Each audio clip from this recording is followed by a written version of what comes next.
Sometimes.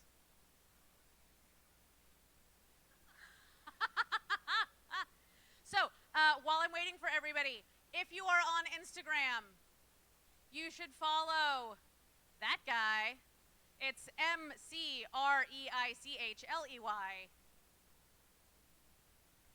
He's delightful. I don't know if he properly introduced himself, so I'll do that while we're waiting on everybody else to get in here. That's Matt. Matt is our super special guest. He is one of the world's MCs. I managed to sucker him out of MCing his home state of Virginia this weekend and drug him all the way here to land of tornadoes.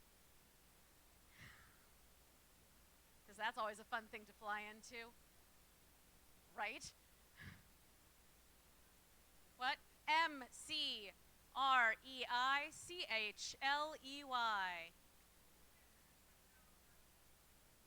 Too late. You can introduce yourself again, it's fine. Okay, I'm going to assume that this is as everybody as I'm going to get. All right, so hiya. I'm Zaya. I know that there are some East Tennessee teams here who haven't met me this year because I have mostly left East Tennessee in the incredibly capable hands of Callie Sluter. She is overhead refereeing middle school this weekend. She's also around. Oh, there she is. So if you're from East Tennessee and you haven't seen me, hi, my name is Zaya. I am one of the head refs here in Tennessee. I'm also at Signature Events, and I'll be at Worlds again this year. So just based on the statistical odds, at least one of you will have me in your division at Worlds.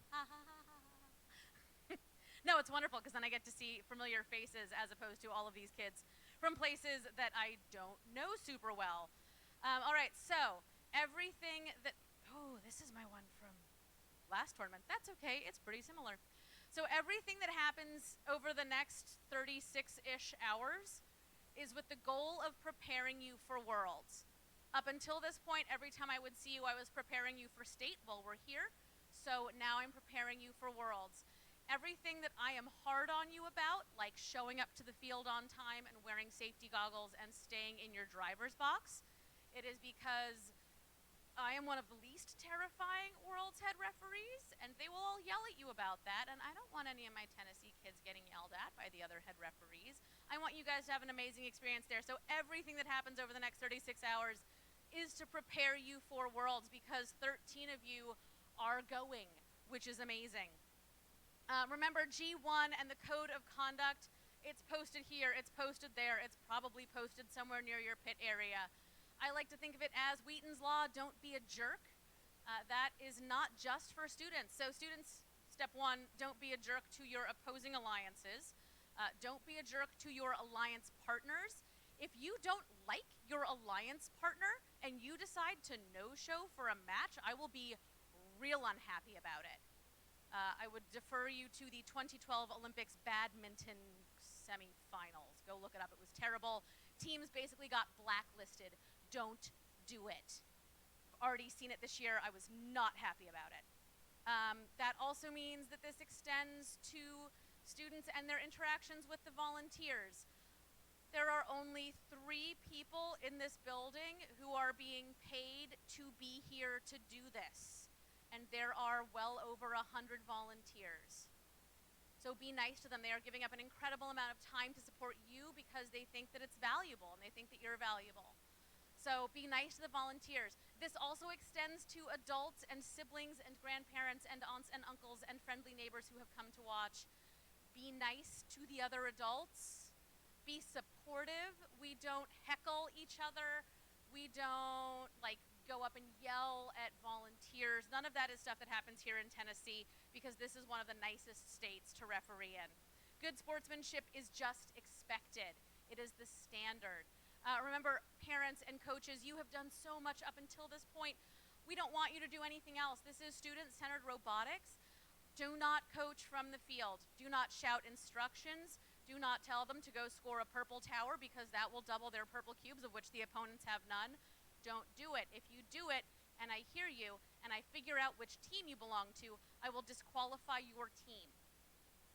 The worst thing in the world is to have to disqualify a team because of the thing that their overly enthusiastic adult did in the audience. Don't do it. It is terrible. It's a thing I've had to do, so I'll do it. I don't want to do it, Safety is really important. It's why those safety rules come at the very beginning of the game manual. Show up to the field with goggles or a welding mask or sunglasses or seeing spectacles or a giant mouse head covering your entire cranium.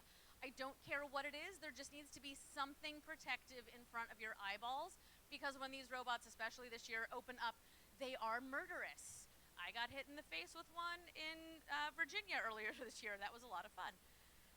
Remember, 3 drive team members per team. That includes 3 students, no adults at the field. If you're an adult, again, thank you so much for all you have done to get them here, for driving them to practice, for listening to them talk about their rubber band issues, for trying to help them figure out how to have like good team dynamics. Your job is done. All you do now is cheer. Show up to your matches ready to play. That is so important. There has been so much grace given to you guys all throughout this season about you get to a field, you discover you need to swap a battery. You get to the field, you discover that your controller hasn't been charged. You get to the field and you realize you need to replace 17 rubber bands. You should have worked all of those bugs out before you get here. Get to the field ready to play.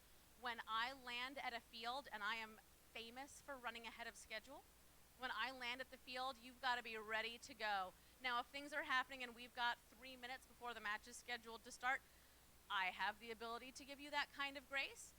Don't set that grace on fire early in the tournament. Save it for later when you might really need it. So your batteries must be charged. You're not making repairs at the field. You've got to wear goggles. Your controller has to be there with you. You've got to wear the right color license plates. For the love of kittens, wear the right color license plates. That includes decorative license plates that say things like Yeet and Carl. Carl. They must either match your current alliance plates or be a completely unrelated color, like black or purple or yellow. That's great.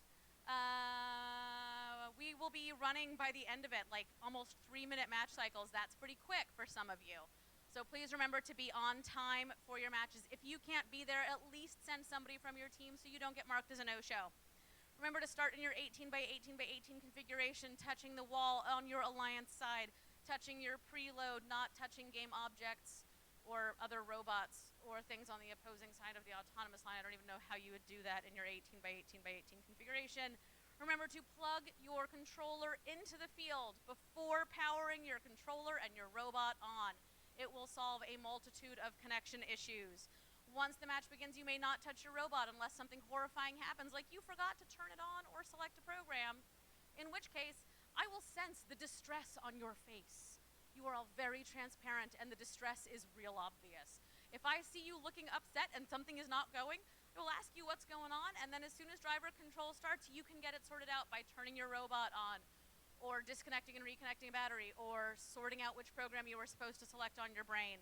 But that does not begin until driver control begins. Remember, nothing may cross that autonomous line, including cubes that are on your side of the field. No, that does not include the purple cubes on the autonomous line. Stay away from your opponent's protected areas. In other words, page 21, rule SG3 on the game manual, and all of the ridiculous quantity of extensions found in the Q&A, which is 90 pages this year. So long. Don't damage your opponent's robot. There is going to be robot-on-robot contact. That is just part of the game, but don't damage somebody else on purpose. There is going to be some incidental damage. Some of your intakes are going to get, like, yoinked apart, but that's just kind of the way the game goes. Unless somebody grabs it and pulls it off, it's incidental. If you are playing defense, you take on that risk yourself. We are instructed that the offensive robot always, always, always gets the benefit of the doubt. So if you're going to play defense, you are taking on the risk of whatever happens in any situation. I know there's going to be a lot of defense played. So if you're going to do it, like, be big brain and don't do it in a way that I'm going to DQ you for. Keep game objects in the field when possible. That rule is intended so that everybody has access to game objects. If cubes leave the field because you're trying to place them in a corner, I'm not going to DQ you for that. That would be silly. Because you're trying to score something. You're not trying to remove game objects from the field of play. We're really talking about game objects being removed from the field of play in terms of that rule. Scoring takes place when all objects come to rest. That means when the bell goes ding, ding, ding, and the whole thing stops, and your robot arm slowly descends and suddenly rests upon the top cube in a tower of 12. That top cube will not be scored. It's not what happens when the bell dings. It's what happens when everything comes to rest. Once the scorekeepers submit the score and field reset begins, that score is final. The scorekeepers are going to show you your score. I highly advocate for at least one person on your drive team having the VRC Hub app and scoring it yourself, so that way you can make sure that what you see matches what the scorekeeper shows you. Because once it's submitted, we're not going back and revisiting it. Remember that my rulings are final. T1 dictates that I cannot review video, including the handy-dandy live streams, which can be found on YouTube for those of you who are trying to share it with people. I don't know if it ever got posted to Robot Events. It's on YouTube at the Iron Eagles 9364 YouTube page. We're going to do questions, and then we'll have a match list. Wow, I blew through that information really, really fast. So, Event Director Wendy Stallings. Hi, before we have questions, thank you so much for coming out. Are you guys excited? Yeah, who wants to go to Worlds? Well, that's not very many of you. Who wants to go to Worlds? All right, I have a couple details I want to go over. We're going to do a lot of this tomorrow in the opening ceremonies because our other 3 tournaments are not starting until 9 a.m. tomorrow. We're having the opening ceremonies actually at 8:30, so you guys get like a preview of the competition tonight. And then you get to do the opening ceremonies tomorrow. A couple things, because it's been a crazy week in Tennessee and Nashville in particular. If you have donations that you would like to drop off for the tornado victims, you may do so at the check-in tables and we will load the bus. If you have a lot of donations, come find me and I will take you to the bus. Second, we are going to, as much as we love you guys and we love each other, we're going to nix the whole handshake thing. Okay? Some of you are really great about that. We're just going to assume we're all good sports. Come up with something as a team to do to the other team. Yep, live long and prosper. Love it. Love it. Okay, you can go a little retro and dab if you want. You can, what else? What else can we do? You can wave, you can thumbs up, you can, I don't know. Figure it out. You do it. Be unique. Do whatever you want, but no shaking hands. No licking each other. No kissing, no spitting on them because you didn't like the way they played, none of that, okay? You can elbow bump if you really need physical contact, or you can hit shoes if you really are just desperate for some physical contact, but other than that, let's just nix that. If you have event or facilities questions, see me, or talk to Mrs. Rachel Melton right outside. I get the illustrious job of dealing with things like broken toilets, broken doors, stuff like that. So just let the nearest person with a badge know, and I will come take care of it. Now back to the event, or the game-specific question. Yay, thanks, Wen. All right, so we're going to do the whole thing where I walk back and forth and figure out if you have questions or not. I think you should all be aware of how this works at this point. Okay, questions starting over here. Oh yeah, hey adults, one other thing. Because this is student-centered robotics, just raise your hand if you have a question and I'll stop moving. I only take questions from students after this point, except for during meal breaks. So if you can find me during lunch, I will answer adult questions, but other than that, we want students to advocate for themselves. It's a really important skill for them to develop, so they get to ask me questions. And I am so utterly terrifying, as you may have noticed. Yes. Yes, I believe we are still, hey Wendy, are we still accepting donations tomorrow? Woohoo! So if you want to send a grown-up out.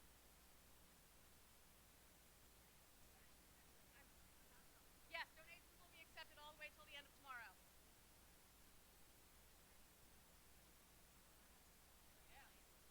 So basically, if we're playing offensive and someone's trying to score in the non-protected scoring area, and if we ran into them and a cube falls out, will that penalize our team at all? There should be a second micro. Hey, nope. The person who knows about the second microphone isn't in here. Awesome. So question about playing defense in the unprotected corner. Part of SG3 is stay away from, might be not SG3, sort of an extension of SG3. Stay away from your opponent's protected areas. That includes the unprotected barrier itself and the unprotected goal itself. So, if your opponent is touching their unprotected barrier or goal and you contact them in such a way that it is match affecting, it would result in a DQ.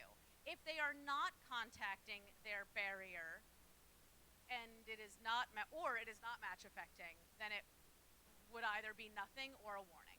Does that answer the question? I imagine there's going to be like half a dozen other questions about this particular thing. Yes. Yes. To an extent. No destruction, no overly aggressive strategies, no full speed ramming from the opposing side of the field. Yeah.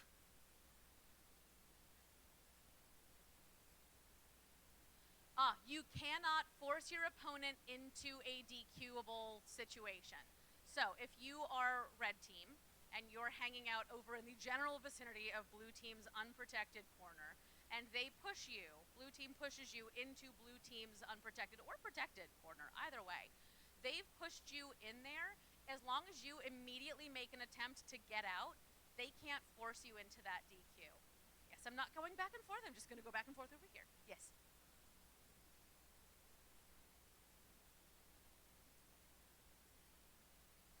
So the unprotected one is not defined as a volume. Only the protected corner is defined as a volume. The unprotected corner, it's the barrier and the gray tile that constitutes the goal itself. Okay, migrating this way for questions. I will migrate back in the other direction, I promise. Yes.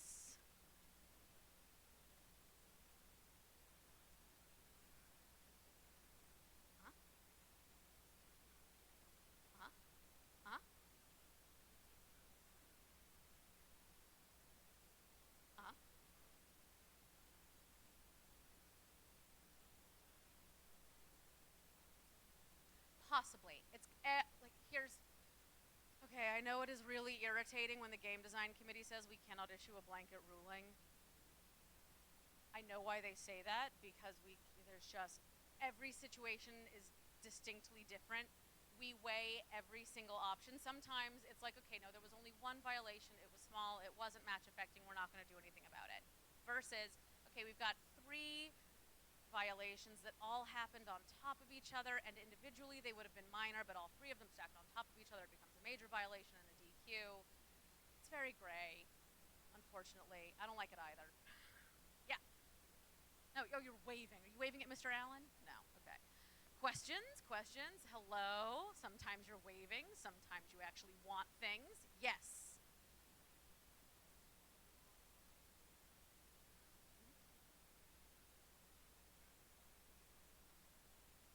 Not a DQ. If you're trying to retrieve those cubes, like if you're not just like going over and being like, yoink, trying to get rid of them so you can put in a new stack, if you're trying to intake them to make it a bigger stack, in all likelihood, it's not going to be a DQ. The goal of that rule is so that you don't gobble up cubes and then blah, out the field because you want to remove them from play. So if you're trying to score, you should be fine.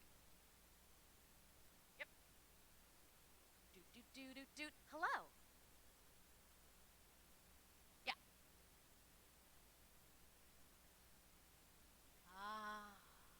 So, if there's a stack of cubes that is not scored, and you knock it over, and one of those cubes, no?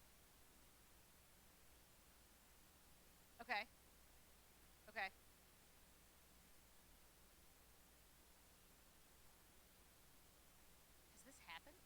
Really? All right, so I've seen a lot of weird stuff this season. I have not yet seen a cube roll all the way the 12-foot length of the field and knock over an opposing stack. Okay, so this is one of those places where I have my own set of feelings on it, and my set of feelings is probably different than what the game manual says, and I have to go with the game manual. Knocking over a stack, causing cubes to become unscored in the inner protected goal, regardless of if it was intentional or not, has to be a DQ. They give us no gray wiggle room on that. if you're not even, like, if it's up and you've backed away and you're doing something else and something wackadoodle happens and it falls over, then you've not caused it to. Nice leggings, ladies. Sorry. They're covered in equations for those of you who can't see. They're fantastic. If you have nothing to do with it, if that stack is placed and you're off doing something else and it decides that it no longer wants to be vertical and it's really succumbing to gravity, that's not your fault. But if you're like placing it and as you're placing it, it just goes wonkadoodle, and that's when it becomes a thing. Okay, questions. Hello? Oh my gosh. I'm not quite late. We're still good. And we're short. Hey, can I get like everybody to just like send a little bit of love to our teams that are north of Nashville in Montgomery County who were not able to come to this weekend? They worked really hard during the season to get here, and their school district decided that they were not going to be allowed to come. So if you could just like follow them on Instagram, they're 98706 and 5999. And send them some love. They could really use like a little bit of uplifting from their robot community. We're all pretty upset about the ruling from their district, and it's awful. I feel really sad about it. You need something? Oh, all right. I'm gonna give this to her, and then I'll come back for one more set of questions, and then we'll do the stuff. Sorry for the second interruption. Two things. First, 65172A. Are you hiding somewhere in the stands? Like you think you're checked in because you're not really checked in because we can't get in touch with you? Okay, good. Just checking. All right. Second, engineering notebooks need to be in right after this meeting. Judges will start judging engineering notebooks tonight. In fact, almost all of that will happen tonight. So engineering notebooks need to be turned in right at the end of this. That wasn't so bad. Okay, so now we're going to do the going this way with questions. Hello, Vexens. Your ears are adorable as usual. All right. They had a great community award application this year. They made it to the finalist round. How did that go? Well, they don't know what they're missing. All right, going this way, answering questions. I know you guys are going to end up with like a gazillion hello. See, I've learned with you guys that you're just waving at me. Yes, yes.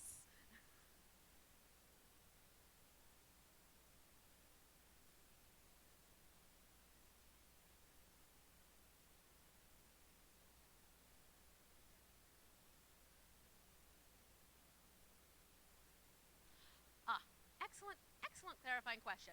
So regarding the unprotected corner and its goal, its barrier, and all of that stuff, it is just the part of the gray tile that is considered the goal, not the entire 2 foot by 2 foot gray tile. Sorry, I was not clear about that. Thank you for helping me with my communication skills. Keeping going with questions. All right, so I think, does the match list already exist?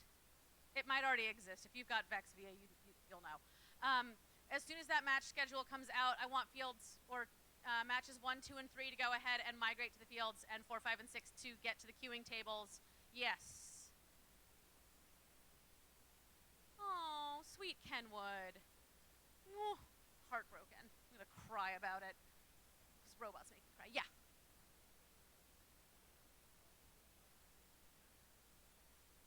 Oh, the outer volume of the protected. Okay, so the protected zone itself is a whole nother barrel of monkeys. Yeah. Sort of. If they're contacting their inner protected zone, you may not. Correct. So even if they're not, this is one of those places where the Q&A updated the rules in a way that makes things challenging. If they are not fully within their outer protected zone, but they are contacting their inner protected zone, they're considered touching their inner protected zone, and then if you touch them, you're indirectly touching their inner protected zone, and that would be a DQ. They did not make this easy with 90 pages of answers. Yes. Ooh, excellent question. You are not allowed to score anything for your opponents. You may not score in their protected zone, you may not score in their unprotected zone, and you may not score in their alliance tower. You may also not descore their alliance tower. That's like a whole heck of a no. All right, so I think matches. Hey, Krista, do match lists exist? All right. So sit tight. Let me get a quick answer, and then I'll give you guys last information, and we'll get going.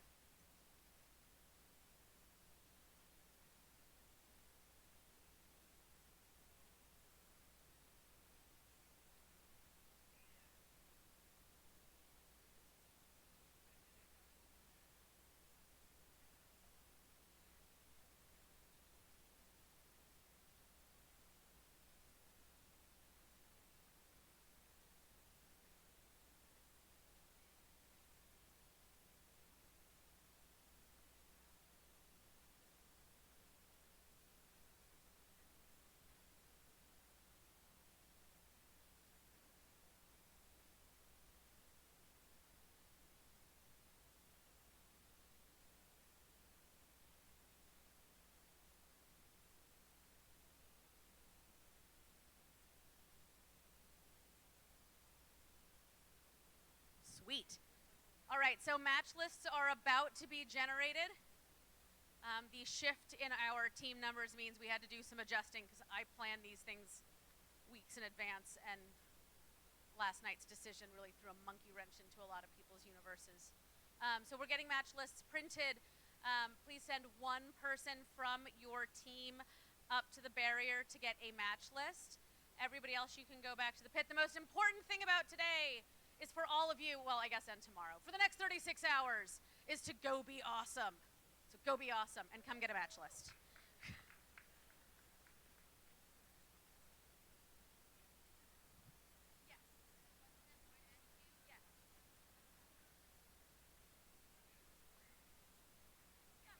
Is this still?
we are missing 2 field resetters. If you're a field resetter, please come to the fields. If you're a field resetter, please come to the fields. Thank you.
Okay, guys, good afternoon, Nashville. We're getting our match schedules out to all the teams right now, but I'd like to take a moment to introduce myself to everyone out in the audience. I am Matthew Reichley. I'll be your MC for today and tomorrow. You can find me on Instagram at MC Reichley. That's MC Reichley. I reign from Northern Virginia. I MC at VEX Worlds, and I'm really happy to see what Tennessee has to offer. It's my first time in Nashville. It's been awesome so far, and I'm really excited to see what the VEX scene is like down here.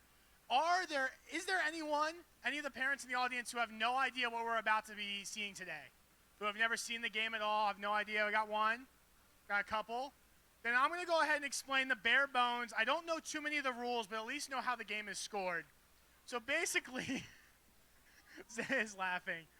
So basically, we have these colored cubes. The blue alliance is going to start on this side. The red alliance is going to start on that side. There's going to be 15 seconds of what we call autonomous, where the robots drive themselves.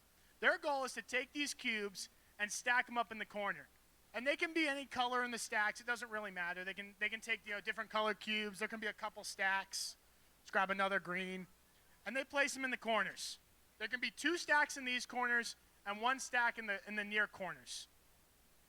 Then, these cubes are currently worth 1 point apiece.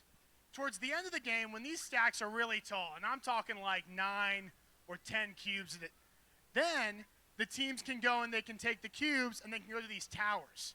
And they can put the cubes in the towers. Now this says that every green cube is now worth an additional point.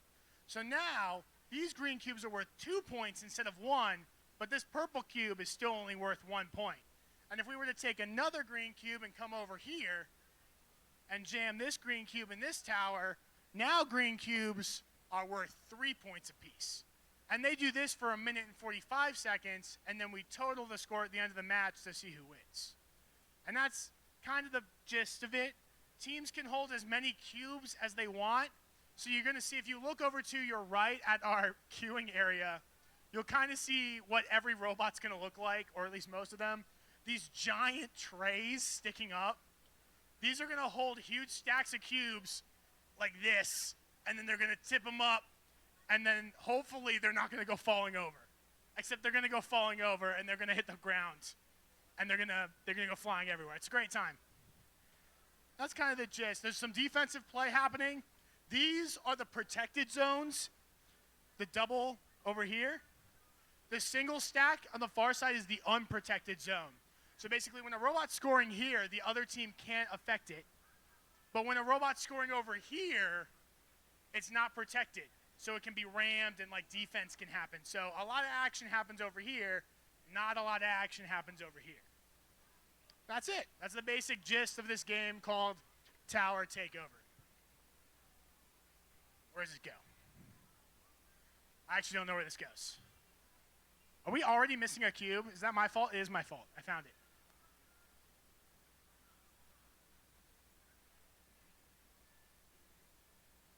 I figured it out. Haha. Where'd my match schedule go? Haha, we figured everything out. We will be live streaming the event, as we said earlier. So if you have friends and family back home who want to see what's going on, you can go ahead and look it up. It's 2020.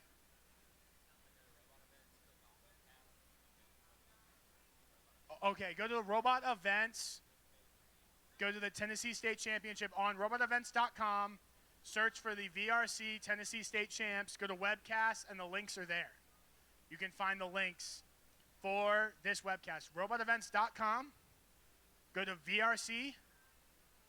Search up Tennessee. If you basically just limit your search to the state of Tennessee, there's only 3 tournaments there. I looked earlier today. Look at VRC High School, click it, go to webcasts, and there's the link. So you can send that link around, or you can tell your friends and family where to find it, and then they can watch the awesome stuff we're going to see today.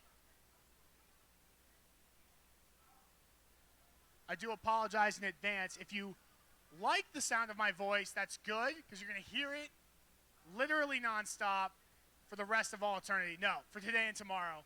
If you don't like my voice, I recommend finding some headphones, because I'm going to be talking basically nonstop for the next 36 hours. Probably in my sleep too, but I'm in a hotel room alone, so it doesn't bother anyone.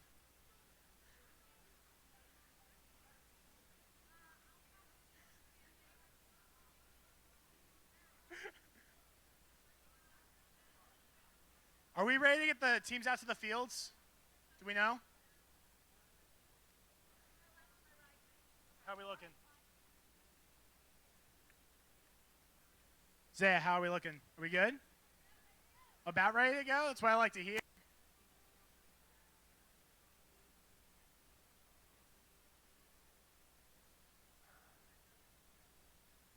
Very nice field names. We're going to bring it on over.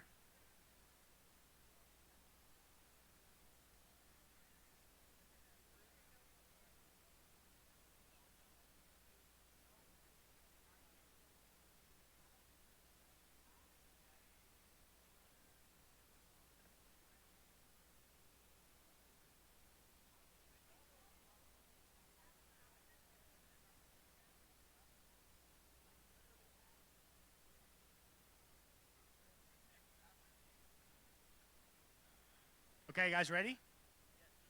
Let's head on out to the field. Let's get you guys out to the field for match number 1. It's going to be over on the hydro field. Hydro field is going to be all the way down your left. Dead center is going to be the nuclear field. What, nuclear? Nuclear? How do you guys want me to say that? Nuclear? The right way? Look, some people prefer when I say things the wrong way, and I feel like if you're going to bother me every time I say it, whatever way is wrong for you all day, I'm just going to say whatever way you want me to say. You know what I'm saying? And the last field over on your right is the solar field. While these teams get set up, let's go ahead and introduce them. On your left in red, it's 73973A. That's White House Robotics from White House, Tennessee. I just realized this is the Tennessee State Championship. I probably don't have to say that every team is from Tennessee. You probably... That might just be where all the teams are from. Joining White House Robotics, it's going to be 24816M. That's Willis from Elizabethton. Elizabethton? Am I saying that right? Sweet. On the blue side, we have 97934V. That's the Robo Panthers from Nashville. Joining them, it's 3631J High Noon from Collierville. I'm really used to saying the state. You can see me build up to it and then cut off because they're all. It is. It's ruined. Absolutely ruined. We will need a head ref over here before we can start. Zay's gonna be making her way over now. Man, it feels so good to finally be starting. Blue Alliance, you guys good to go? Red Alliance, you guys ready? Zay, you good? We're all good to hear. Let's go. 3, 2, 1, Otto. Computer was not good. Oh. Zaya lied. Psych? Gotcha. You thought we were starting. I saw you all. You jumped. You were excited. Ashton Kutcher about to kick in the door. Punked. No. We good now? There you go. 3, 2, 1, Otto. There they go. We're off. 15 seconds of autonomous mode here in qualification match number 1 here at the Tennessee State Championship. Got 1 green cube score for the Blue Alliance. Doesn't look like anything else is getting scored. Blue Alliance takes the autonomous bonus. That's going to be 6 points, and they're going to receive 2 purple match load cubes. Going into driver control now. 3, 2, 1, go. Teams now have 1 minute 45 seconds of driver control to score as many points as possible. Quick start here for the Blue Alliance. It's going to be 3631J. That's High Noon. Go ahead. Oh, no, they lose their 4 stack there. Looks like they're going with the large kind of claw design. What this guy goes to try to do is grab a 4 stack with a big clamp, basically.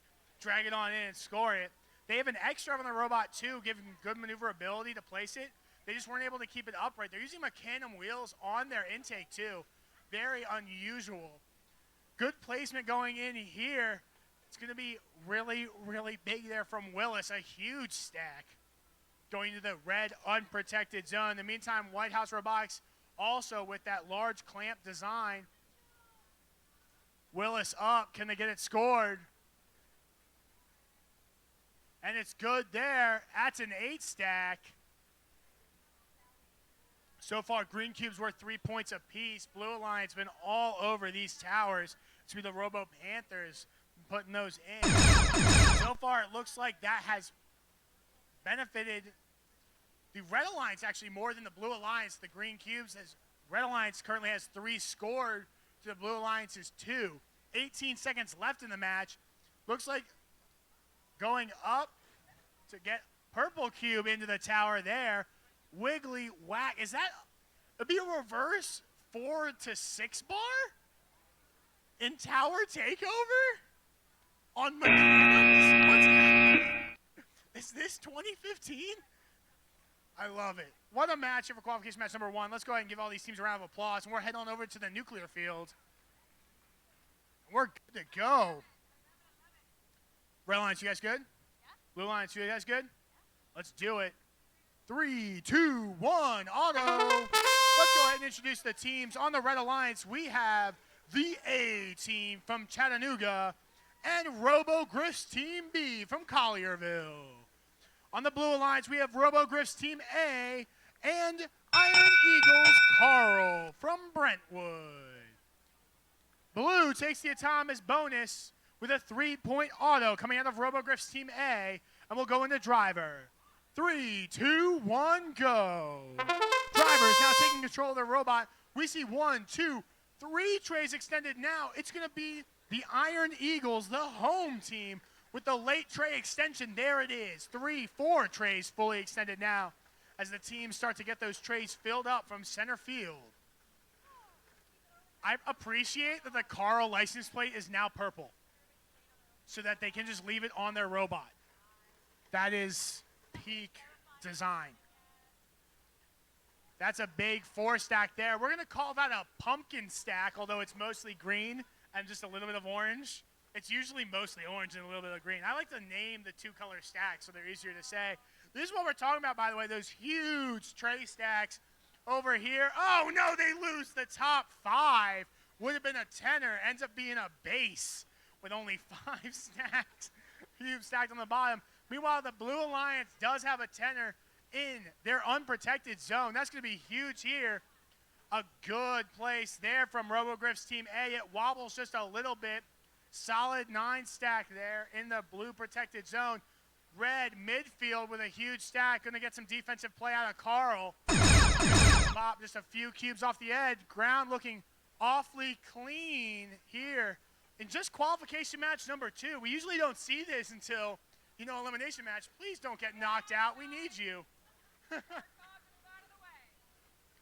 So far, so good. It looks like Red Alliance playing a little bit of evil Santa here, just trying to hold on to the cubes. They can't score any more stacks. They might get haunted by this stack falling over here. Looking to outload some of those. None of the towers yet. Orange keep going in. They get the map. That's time.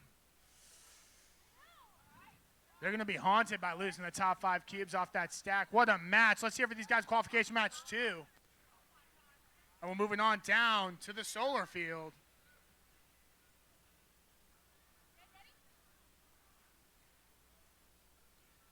Real quick, Iron Eagles Team C, do I need to say all the digits of the speed of light, or can, okay, as long as we're on the same page. That's all I can. Red Alliance, you guys ready? Blue Alliance, you guys ready? 3, 2, 1, Otto. We are going a little fast here because we are running just a little bit behind schedule due to the issues with our match list. But we're doing good now, so we're going to try to catch on up. Let's introduce the teams here as Autonomous comes to an end. Oh, no. Nobody gets a good auto there. We got a 3 stack over here for the Red Alliance. They'll take it. 6 points.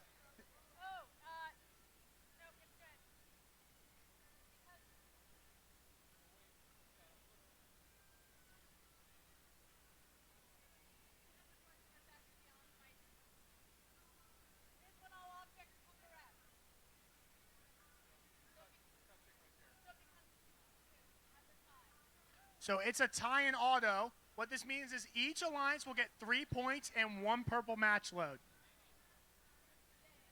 Let's go ahead and jump into driver. 3, 2, 1, go. Let's introduce the teams. On the Red Alliance, we have Iron Eagles C equals 299,792,458 meters per second. Joining them, it's Silverdale Baptist Academy Hawkbots from Chattanooga. On the Blue Alliance, we have Alpha Dad. Hey, back away, Red. And from And joining them in the Blue Alliance, it's JCHS Robotics from Mountain City. Huge 10 stack in the blue unprotected zone. Red stack going up now in their unprotected zone, and they get it. It's also a 10er. Good stack so far. I just want to go ahead and explain. A lot of you might be asking, wait, but they both got 3 points. Why would you give them both 3 points? That doesn't make any sense. It won't affect the match. The answer is tiebreakers. You see, the autonomous bonus, the points you receive from autonomous bonuses is the first tiebreaker when determining overall seeding. So first is how many matches you've won and or tied, win points. Then how many autonomous points you have earned. So a tie in autonomous is worth 3 points towards your autonomous points, which is a tiebreaker.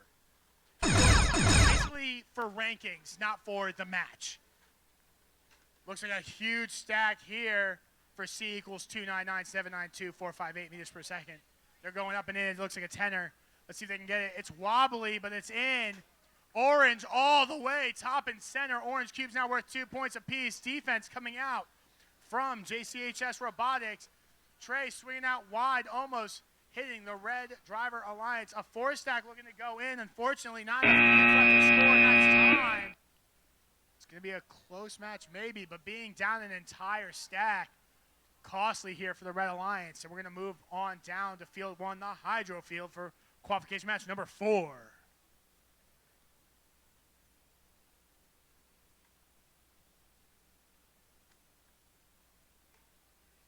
This is the playlist they played at the Kalahari Signature event, and I'll tell you, it is chock full of bangers. It is just so good.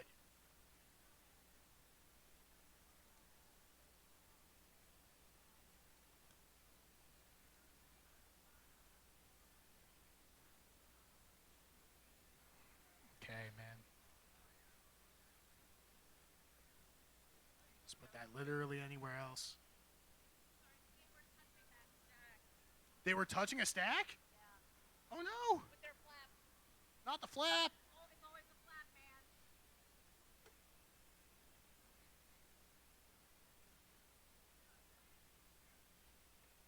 I wasn't doing my thing.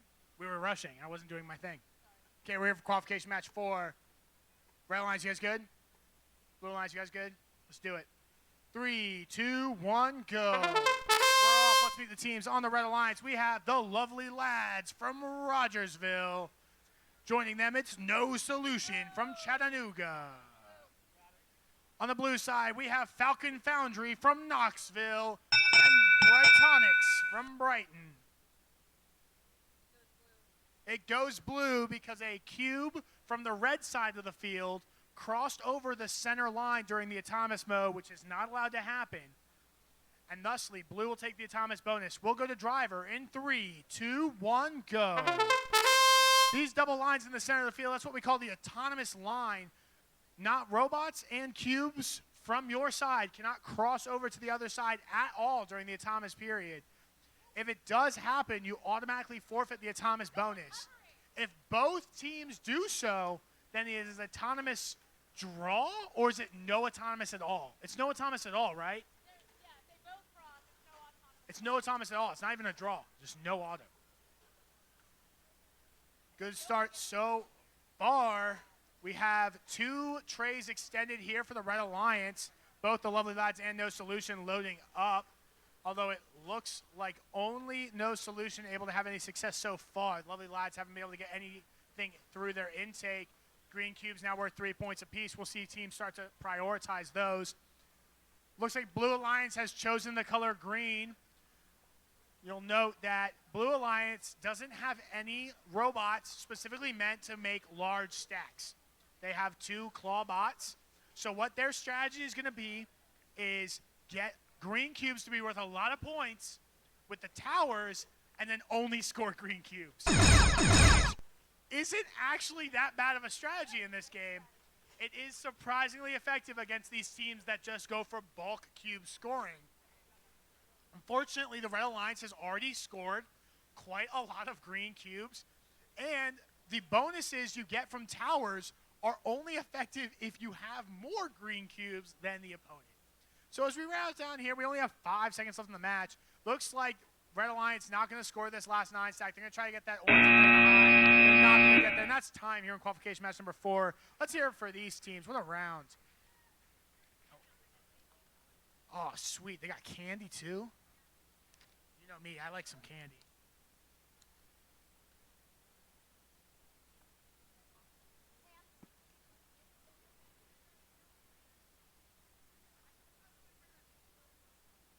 Okay, we're here for qualification match number 5 on the nuclear field. Red Alliance is good. Blue Alliance is good. We're ready to go. 3, 2, 1, Otto. They're off now. Let's go ahead and meet the teams. On the Red Alliance, we have JCHS Robotics, Team Z from Mountain City. Joining them, it's Warrior. Oh, no. Huge stack there for the Blue Alliance. That's going to be 4 States of Matter from Chattanooga. Joining 4 States of Matter, it's going to be Westview High School from Martin. Let's go ahead and the driver. 3, 2, 1, go. It looks like JCHS Robotics, unable to get their tray extended in autonomous mode. They're trying to intake cubes now to get that tray extended. They've entered what I call scorpion mode. They're trying to get it up, up, up. They can't quite get the tray extended. They need 1 more cube into their intake. It looks like 1 more cube will do it. It's up, up, up, and over. Full tray extension there for the Red Alliance. But they're already down 5 cubes. Let's see. It doesn't look like Warrior Robotics from Elizabethton has gotten their tray fully extended either for the Red Alliance. So I have to see a little bit of highway backup over here in the blue protected zone. Teams are battling to get in there. There they go. Huge stack going up for 4 States of Matter. 4 States of Matter obviously referring to Plasma as well, with that very, very cool robotic design on their tray, that very interesting artistic touch. I love when robots have a little bit of color to them. They took that extra second to think, man, what would make this robot look even cooler than a regular robot? You know what I'm saying? So far, so good here for the Blue Alliance. Red Alliance looking to get it going. They have what I call a Halloween stack, orange and purple. Although it's worth noting that every cube color in this game is a Halloween color, which I'm a big fan of. Your Halloween tournament must have been popping. Get some black lights in here. So good. 10 seconds left now. Blue Alliance nowhere left to score. It looks like they've chosen orange to make the take over towers with orange and green. Each cube worth 2 points apiece. Now they Kobe that cube right into that tower. Successful there, and we're going to roll right on down to the solar field for qualification match number 6.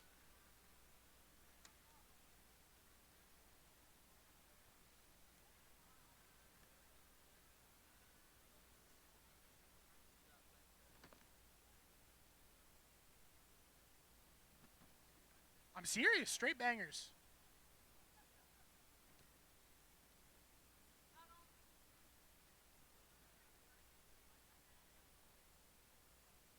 Red Alliance, you guys ready?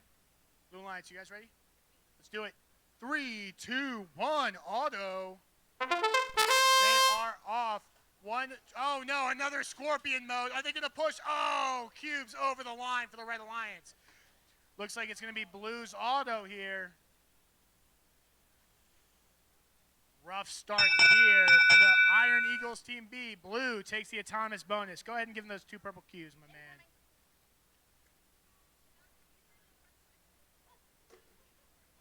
Kobe. Let's do it. They literally wrote goggles into the safety manual because they're like, Zia's going to throw cubes this game. They need goggles. 3, 2, 1, go. We're in the driver mode. Let's meet the teams. On the Red Alliance, we have Iron Eagles currently rocking that Scorpion mode, trying to get that tray extended. Joining them, it's the Shire Bots from Greenbrier. On the Blue Alliance, we have Pizza Time from Medina and JCHS Robotics Team C from Mountain City. Medina. Thank you. You can tell when you bring an out-of-towner in to MC your state tournament. You just never get anything right.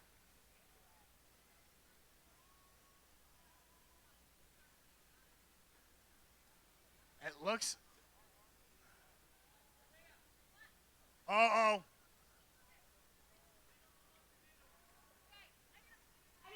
We need a Meg to the field. Meg to the field. Meg to the field. Can we stop the match? Do we stop the match? Stop the match. Stop the match. Meg to the field. I can do that for you.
Go ahead, reset your robots, guys.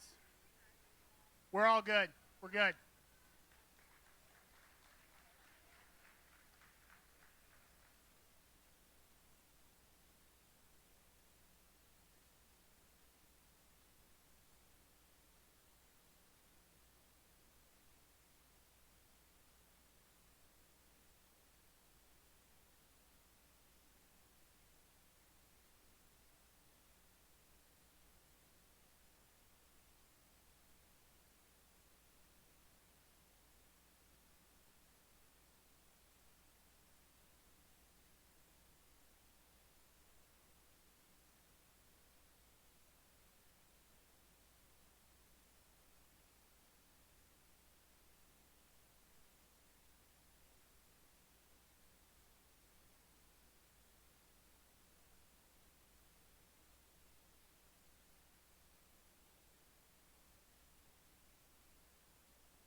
Okay, we're all good. We're all good. Everyone at home, no panics. A small medical issue, but everything's okay now. Mom's here. We got a doctor. Doctor's clear. It's all good. Everything is all good.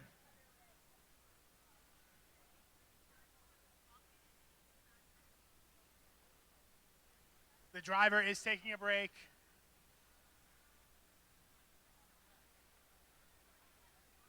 Field is reset. We are going to replay the match. Woo! You know, people were trying to tell me Tennessee wouldn't be exciting. I don't know what they were talking about.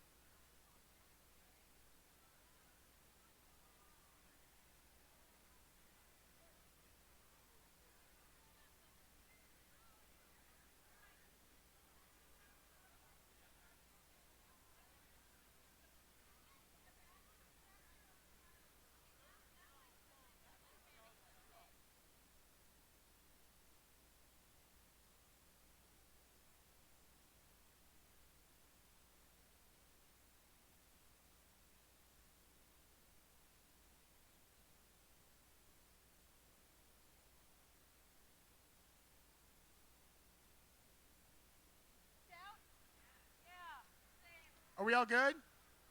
We're restarting robots. We're booting it back up. We'll recover. We are now a little further behind schedule, but that's okay. Now, take time to make some announcements.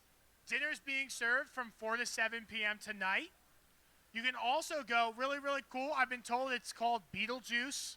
There's a star party out of the soccer field tonight. Make sure you go check it out before you leave. You can just wander on over there and check it out and learn about it. And I'll make more announcements as we go. You can just wander on over there. And I think there's a third thing. We're running qualification matches until like probably 6:30 because we're a little bit behind. That's it. Those are all the announcements for tonight, and I'll keep reminding you as we go. Are we all good here? Let's do it. We're all recovered. Let's take a deep breath. Don't lock your knees. And let's do it. 3, 2, 1, go. And they are off once again. I've checked in with the Iron Eagles Team B. They've elected not to run their autonomous mode. They're not concerned about it. Blue takes the autonomous bonus. They'll get 2 purple cubes.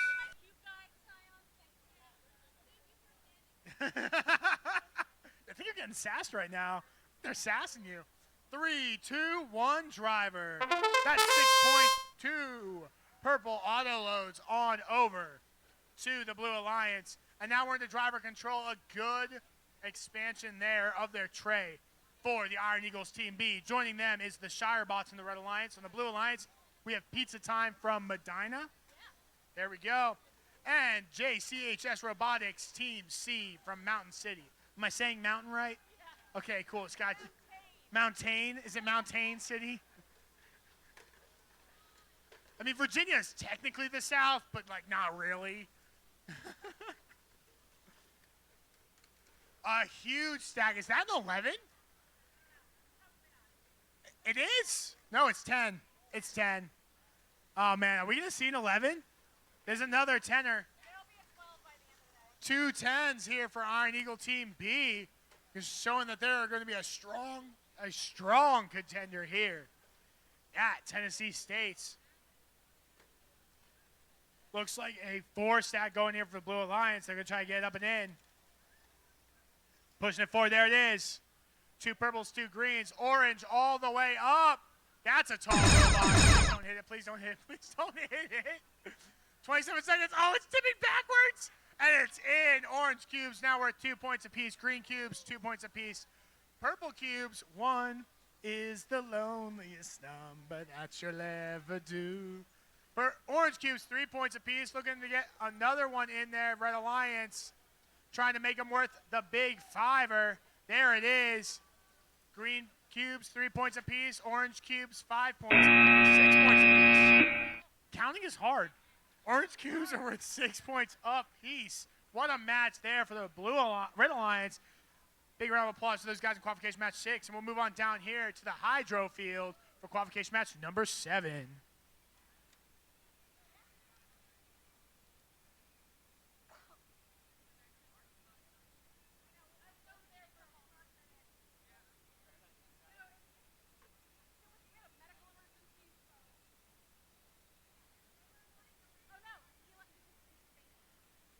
I just want to point out, this is the 3rd tournament I've seen Jackson Area Robotics at this team. Twice now I have seen their hard hats actually protect them from trace. They have worn the correct PPE for what they're here for. You guys ready to go? You guys ready to go? Let's kick it.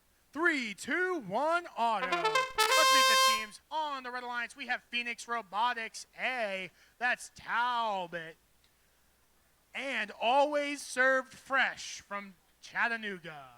On the Blue Alliance, we have Jackson Area Robotics Team J from Jackson. And Shirebots Team C from Greenbrier.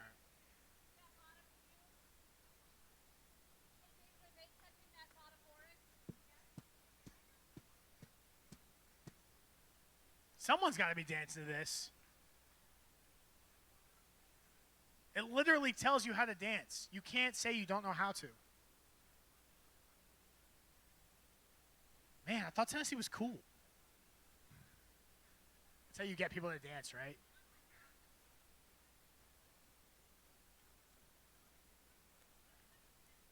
So the best part is the live stream can't hear the music.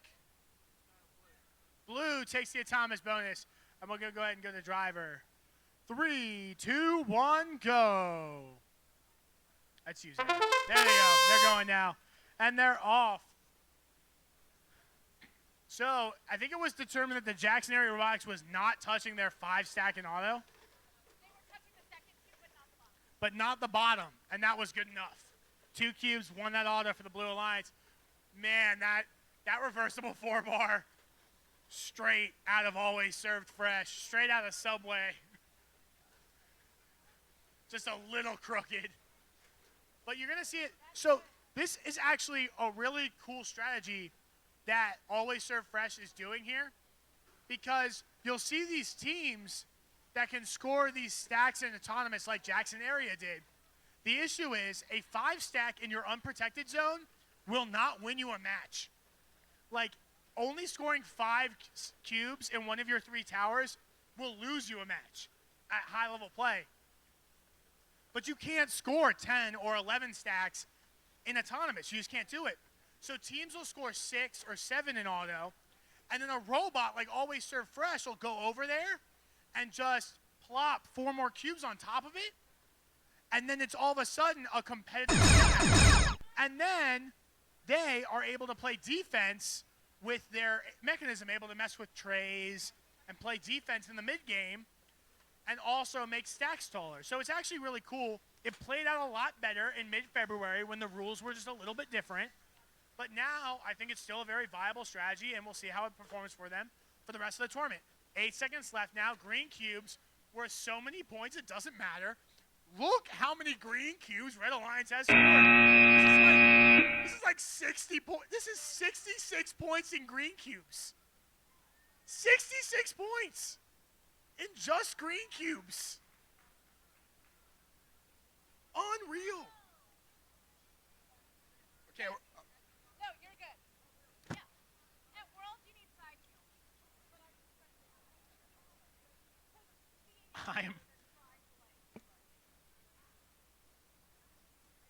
I dare you to wear safety glasses behind your regular glasses. I have to do that at work sometimes. It does not go well. Okay, let's do it. 3, 2, 1, go. Let's meet the teams here in qualification match number 8 on the nuclear field. Nuclear? Oh. Nuclear. Ripperino. Red Alliance going to hand Blue the autonomous bonus. On the Red Alliance, we have White House Robotics, Team D from White House. Joining them is the Robo Panthers, Team X from Nashville. On the Blue Alliance, we have JP2 Knights Robotics from Hendersonville. And we're going. Just go. We're going. No, we're going. It's going. It's happening. The match has started. No, it's 2, unless it's JPII. I heard the 2. It's okay. It's okay, buddy. Just watch the match. It's too late now. And joining JP2 Knights Robotics, we have Cordova High School B. Cordova.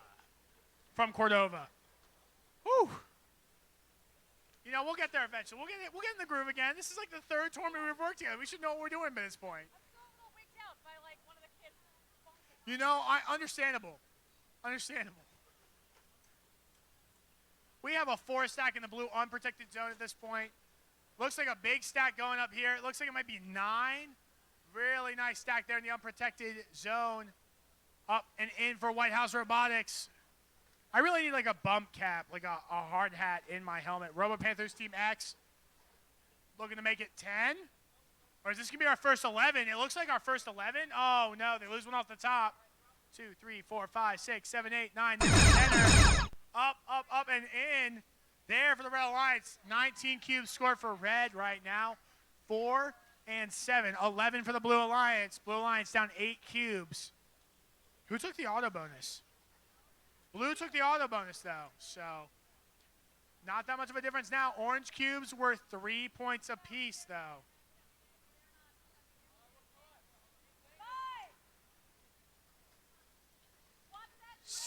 That's time. Let's hear it for these guys in qualification match number 8. This song is like 3 millennia long, by the way. You saw me stand on those stairs once, and you were like, I'm going to take them every time now.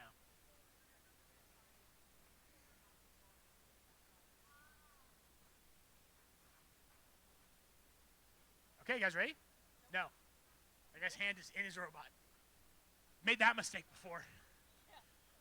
Okay, let's go ahead and meet the teams while they're getting set up. On the Red Alliance, you're going to have 3247A MC Botniks. Yeah, I'm saying that right. MC Botniks from Morristown. Joining them, it's 37409D Bubble T. On the Blue Alliance, we have 96504R Runtime Error from Brentwood. And 63303A JCHS Robotics from Mountain City. Mountain City. There you go. Mountain City. That's what we're doing now. That's what she said. She said it. Hey, Red team, you ready? Blue team, you ready? Let's do it.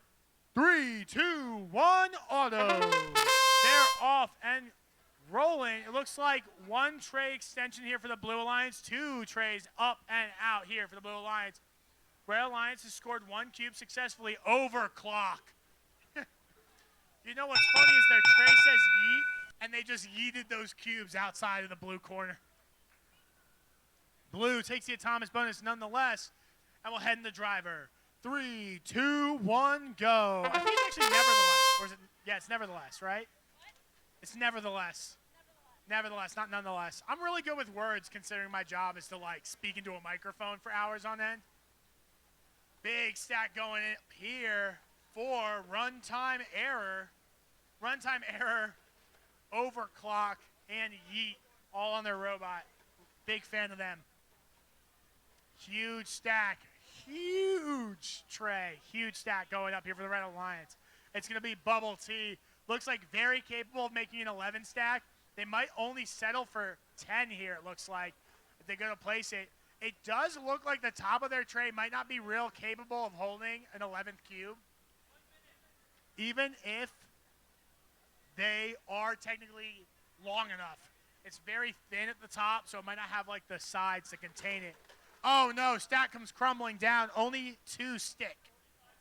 45 seconds left in the match. Overclock going for their second place there. This time in driver control. Let's see if they can get it in to their unprotected zone. It looks like it might be a 9. Using those outriggers on the back of the robot to their full potential as they wobble the weight of that 9 stack. They're going to try to place that in their unprotected zone. A good placement this time from Bubble T. They're going to settle for 7. 9 stack there for runtime error. Runtime error, their tray may not look long now, but it does have that sliding capability we're going to see teams switch over to as they approach Worlds, because it makes them more mobile in the mid-game, in the collection phase, until they get those large stacks. Because they're less sword fighting involved with those long trays. That way they're more mobile until they need to actually hold more cubes. Big round of applause for those guys in qualification match number 9. We're going to go ahead and move on down to the hydro field.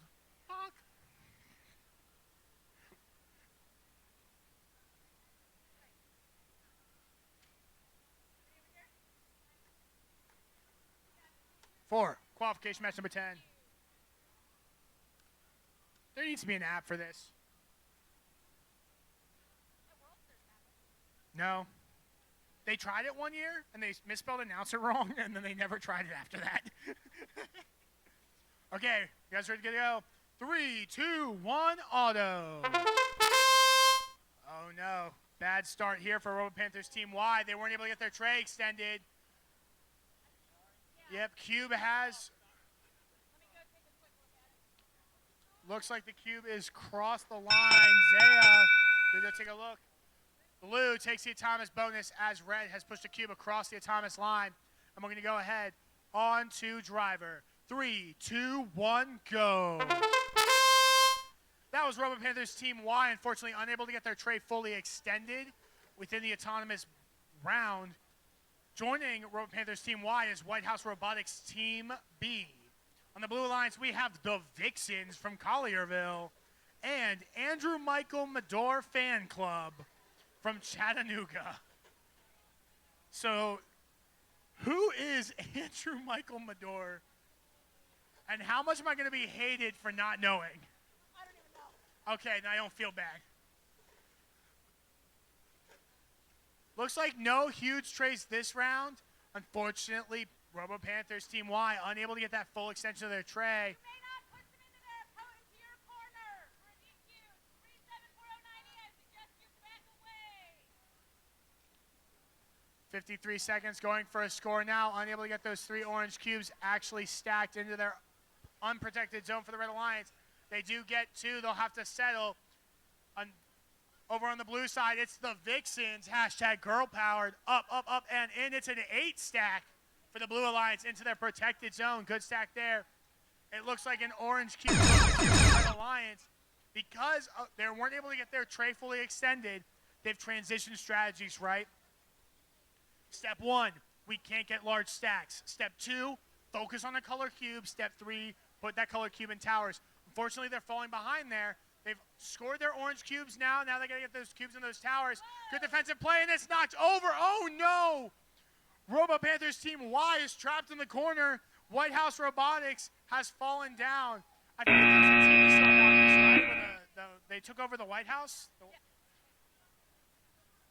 The White House has fallen. Oh, is that Olympus? Olympus has fallen. Dang it. I always mess those up.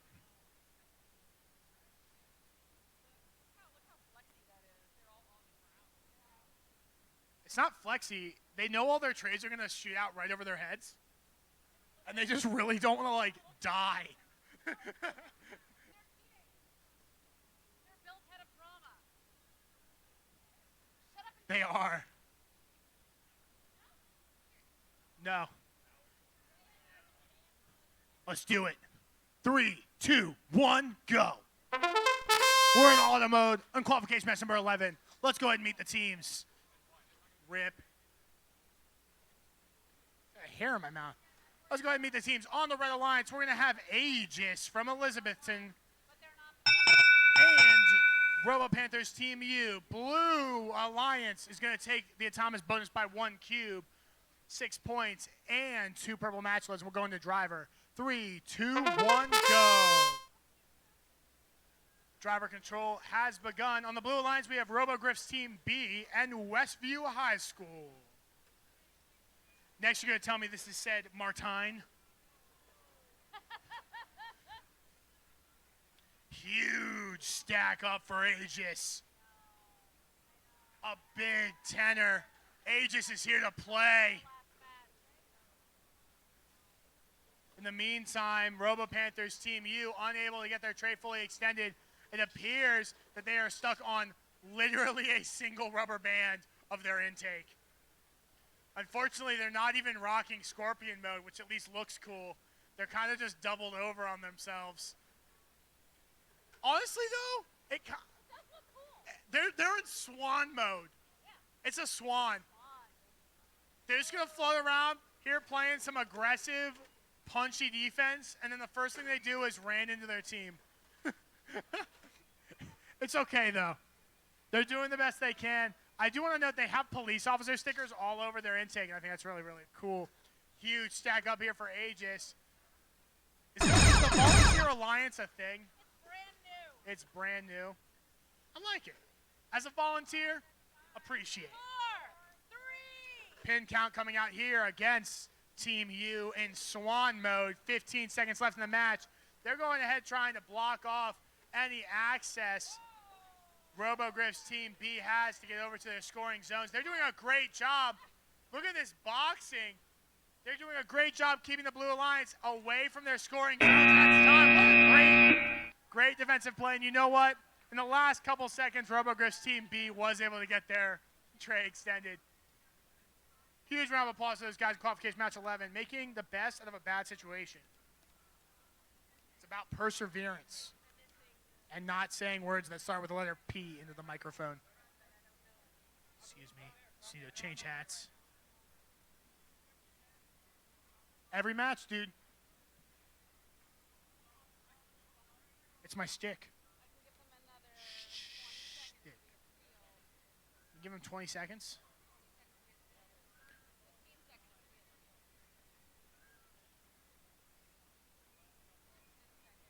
Nice. Let's go ahead and meet the teams while we wait for one to show up. On the Red Alliance, we're going to have Shire Bots Team C from Greenbrier and JCHS Robotics Team C from Mountain City. On the Blue Alliance, we have White House Robotics Team A from White House and Brightonics from Brighton. That's Team A. Blue Alliance trying to get everything all clicked into place. They got to get those license plates on there. Looks like they have some rubber bands that hold those on. It does look like White House Robotics Team A, the team with the reverse 4 to 6 bar. It's so cool to see that stuff. I love how every year the GDC tries to make a game that you can't just win with like reverse 4 to 6 bars. And then every year teams are just like, look, roller intakes and 4 to 6 bars. Let's see what we can do. We good? 3, 2, 1, auto. Teams are off. Small tray extension there for JCHS Robotics Team C. Unfortunately, it looks like they are going to miss their 2 stack, placing just to the right of their protected zone. It does look like the Blue Alliance is going to go ahead and push all 3 of their cubes into their scoring zones. Blue takes the Atomic bonus and will go to driver. Lisa, we might have a question here from the Blue Alliance.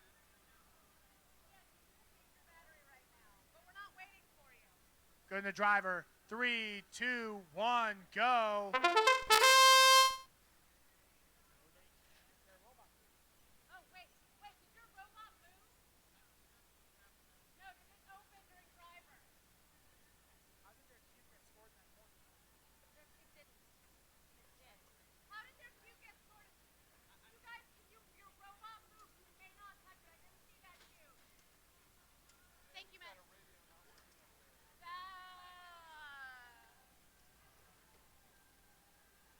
Big rip here in this match. We'll see what Zaya has to figures out here.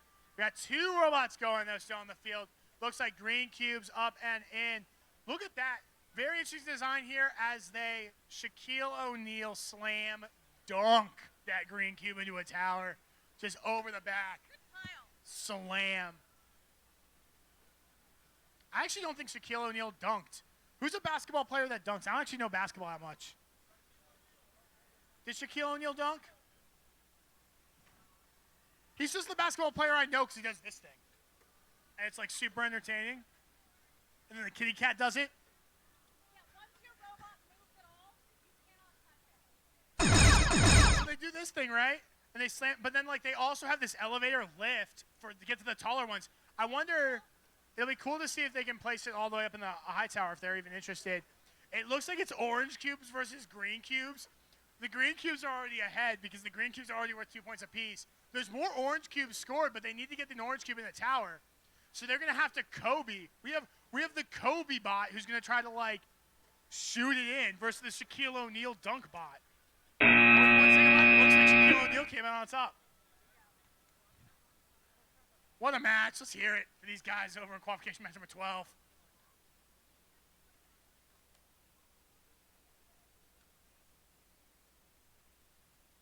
Look, I'm a professional. Okay. Let's do it.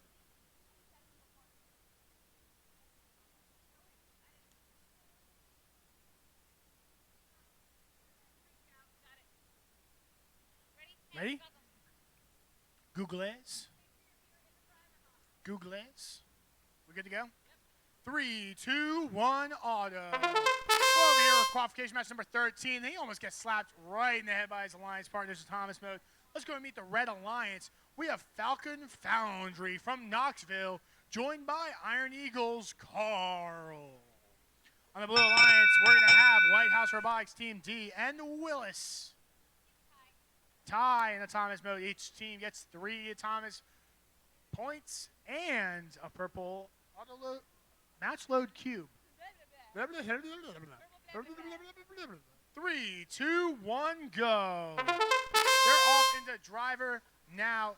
Looks like, unfortunately, for the Red Alliance, Falcon Foundry appears to be stuck within their scoring zone. They'll have to get out of there if for any reason to be out of the way for the tower scoring machine that is Carl. Carl, a very high stacking robot. And they're out. Real quick, though, take a look at the drive base on Falcon Foundry 2. They have tank treads on the back of their drive, and I love it. Big fan of a tank drive. No reason, just am. Big stacks going up here. All three trays filling up. Blue Alliance going into score. Solid Mechanism drive here. Outriggers deployed for White House Robotics Team D as they go up into their protected zone. In the meantime, Red Alliance already has a huge stack in their unprotected zone. Blue Alliance looking to match. They might come up a little short. Solid placement there. 1, 2, 3, 4. It's an 8 stack there for the Blue Alliance in their protected zone. Another 8 stack going into their unprotected zone. But it's not going to be able to match what Carl's putting out. Carl has a 9 in the unprotected, and it looks like it's 8 in the unprotected? No, it's 9.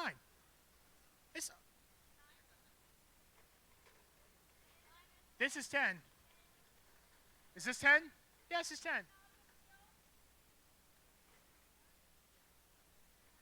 All of the blue robots have stopped working. Keep going, guys. It looks like another small stack going up and in. Carl settled for 7 there. That's time. Let's hear it for these teams in qualification match 13. Zaya already on diagnosing whether or not that disconnect was a cause of the field. If it was, we'll replay the match as is, I think, required, but I'm not sure. Might just be a nice thing to do. If it wasn't a cause of the field, then the match will stand and we'll see what exactly is the call there.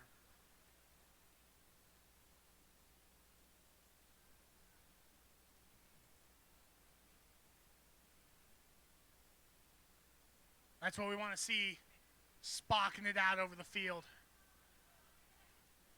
Real quick, Knights Robotics. Is it JP2? Okay, so it is 2. It's just Roman numerals for 2. Okay, awesome. We good to go, guys? Let's do it. You have a clock over there, too? Yeah, there's clocks down there, too, man. You got clocks everywhere. There just isn't one there. Look, we just need clocks everywhere. We need clocks, like, floating over the field. 4 fields next year. Next year, let's do it. 3, 2, what? Yes. We good? As far as I know. Okay. 3, 2, 1, go. We're off and on. Let's meet the teams. On the Red Alliance, we have JP2 Knights Robotics from Hendersonville. Joining them, it's Silverdale Baptist Academy Hawkbots from Chattanooga. And I'm sorry, it's in all caps. Chattanooga. On the Blue Alliance, we have Bubble T, also from Chattanooga, but it's like normal. Red Alliance takes the Thomas bonus. We'll go ahead into driver control. 3, 2, 1, go. Drivers not taking control of their robots for the next minute and 45 seconds. On the blue side, we have Shire Bots Team A from Greenbrier. Match loads need to be against the wall and on gray tiles. Fun fact, there is a rule that states that your match loads have to be on gray tiles, not on your colored tiles. This was before they released only gray tiles. There used to be colored tiles on the field. There aren't anymore, but there is a rule that specifies it's illegal to put your match loads in them. Oh, that's a real leaner there. Looks like their outriggers were able to keep them upright, although one of their outriggers hasn't deployed yet. There, for the Blue Alliance bot, Shirebot. I think it's the Shirebots. Huge stack, Bubble T. Show them once again they came to play. They came to win. Is that 11? That looks like 11. It's wobbly. They might be taking us on a trip to Paris. Oh, no, it's over. They're looking to pick it back up.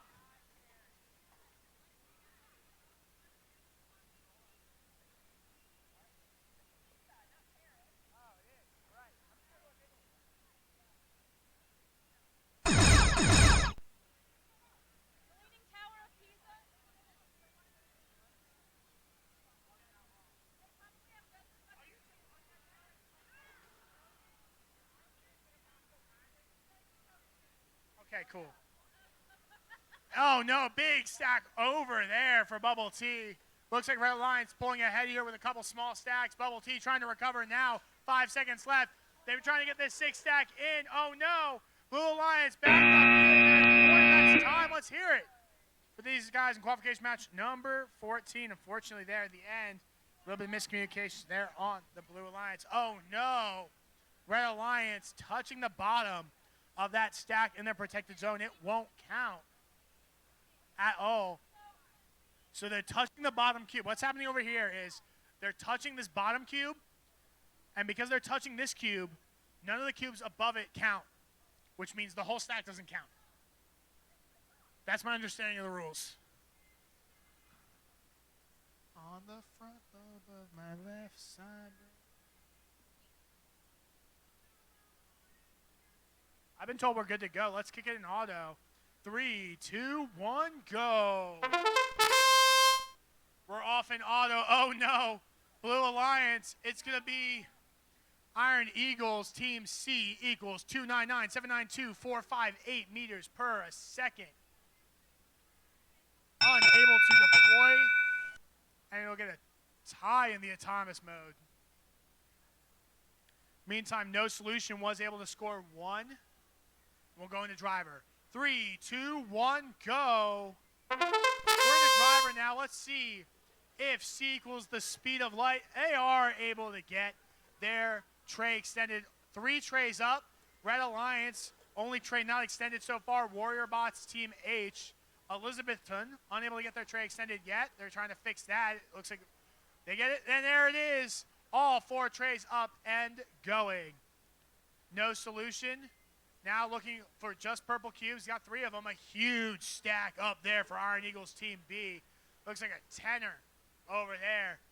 In the unprotected red zone, it looks like Speed of Light firing back. 1, 2, 3, 4, 5, 6, 7, 8, 9, 10. Back there in the blue protected zone. Cubes scored even now. Actually, Red Alliance up 1. Thomas bonus being a tie here means it's going to come down to purely who scores the most cubes. As they fight back and forth, trays getting awfully full. It's going to be C equals 299,792,458 meters per second. Up and in. Another 10 stack there, but also, man, these Iron Eagle teams firing back at each other. Neither falling behind. Cubes dead even 20 to each alliance. Orange cubes worth 2 points apiece, though. That might be the difference. 20 seconds left. This is going to be a close one. Trying to take me out. Oh, no way. Not happening today. Iron Eagles Team C looking for more. They might knock over their own stack. It looks like Red Alliance Warrior Bot's going to settle for 4 more in their 3rd stack. Iron Eagles Team C is going to get 9, though. 2, 1, they get it. That's time. The match was so close to the last second. Let's hear it for these teams. Qualification match 15.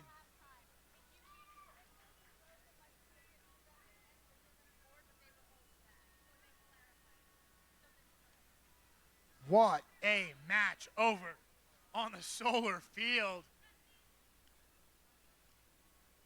Matches kicking up here at the Tennessee States. How you guys feeling out there in the audience? You having fun?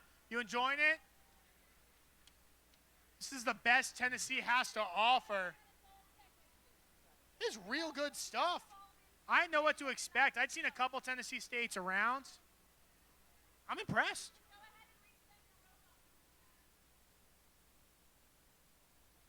Like really fast. How fast is really fast? Like super fast. Like push the button, push the button. Super fast. Is that like super hot fire? That's the newest use for a hand sanitizer. Using hand sanitizer, multiple purpose tool now. Fight the coronavirus. Also reset your controllers. Please check in at the queuing tables before going to your field. But it's also worth noting that no one can hear me in the pits. So I don't know who's going to... I don't know what that good announcement is.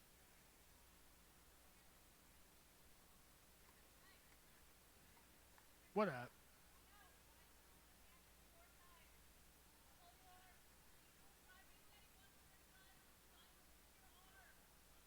Let's do it.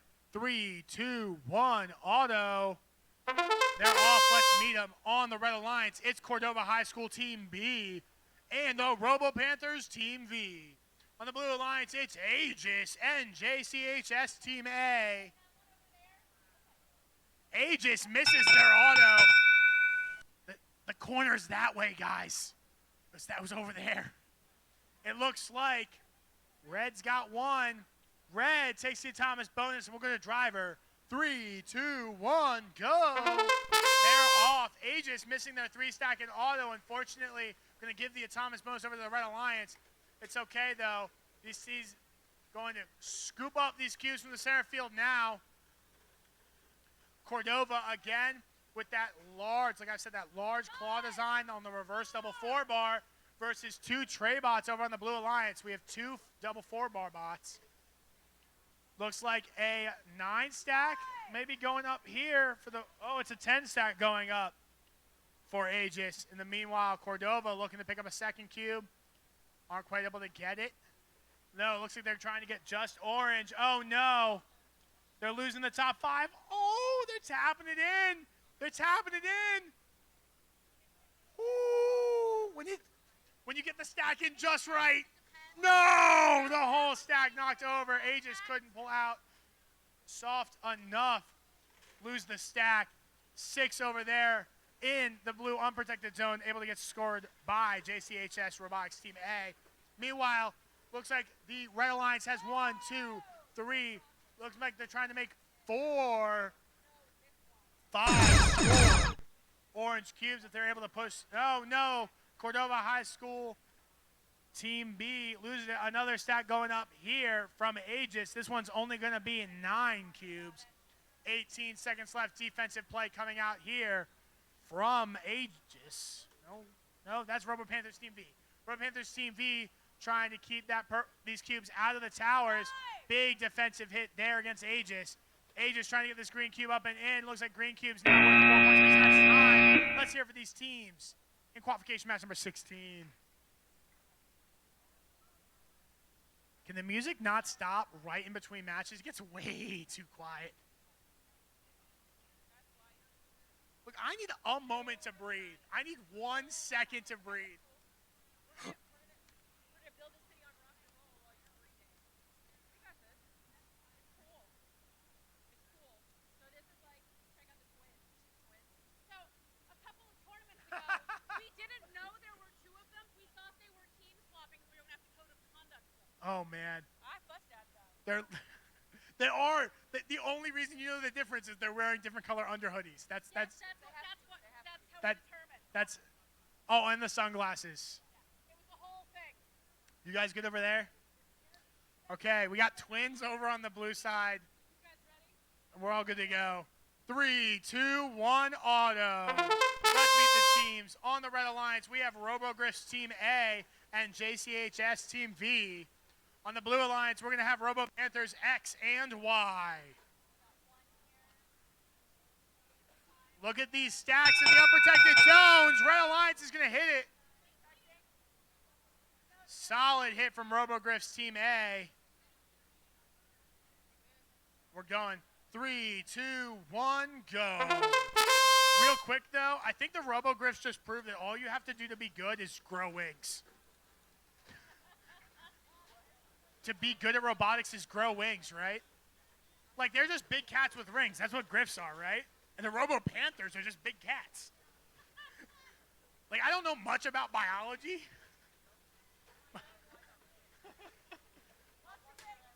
It's okay. My face doesn't look very good anyways. Huge stack over here for Team X. X going up and in. 1, 2, 3, 4, 5, 6, 7, 8, 9, 10, 11. 11 up and in for Team X. Team Y getting boxed out of their unprotected zone.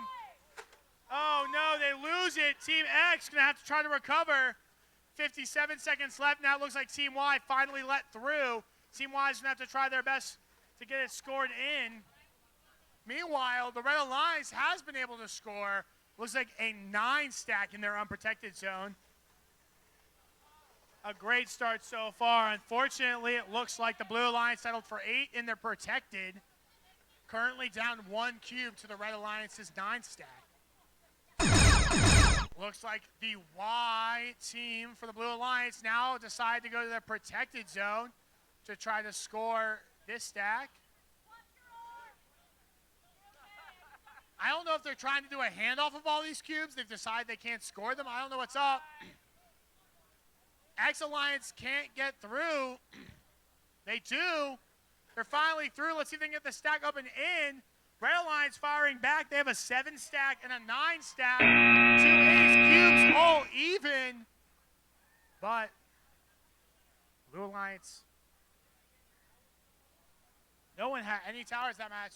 Cubes dead even. Who had the auto bonus that game? Who had the auto bonus that game? Red. Might come down to that.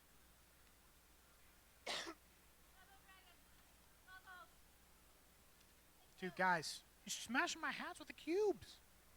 It's okay.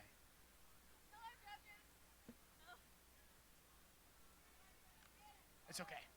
I feel so judged right now. Okay, we're ready for qualification match 18 on the solar field. You guys ready? You guys ready? This guy's hat's way cooler than mine, by the way. Just saying. It is. 3, 2, 1, Otto. We're off. 1, 2, 3, 4 robots moving in autonomous mode. What is this robot doing? Coming very close to giving the autonomous bonus away, but they don't. Blue takes the autonomous bonus. And we're going to go ahead into driver control. 3, 2, 1, go. It looks like a potential 6-cube auto for runtime error on the Red Alliance, but they weren't able to connect. I'm curious to see why. Maybe they just haven't finished their code exactly. Joining runtime error is going to be high noon.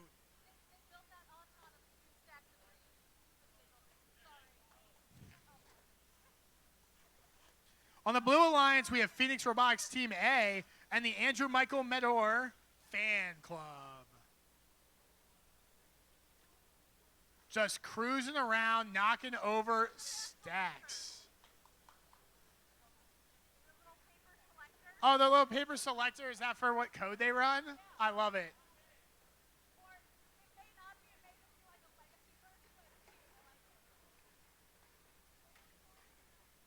Good placement there. Orange cubes now worth 2 points apiece.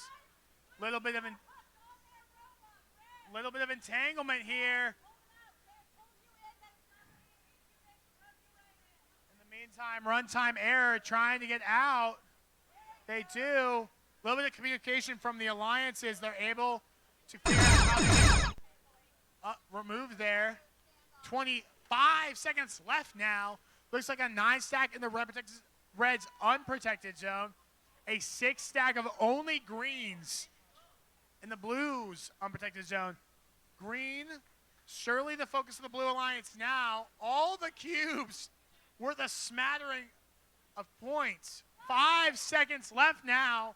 Another moderate stack going up there for the Blue Alliance. Orange cubes worth 4 points apiece. Greens and purples worth 2.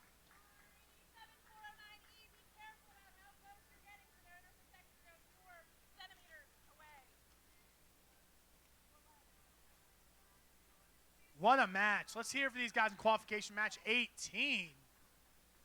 As we go ahead on down to the hydro field.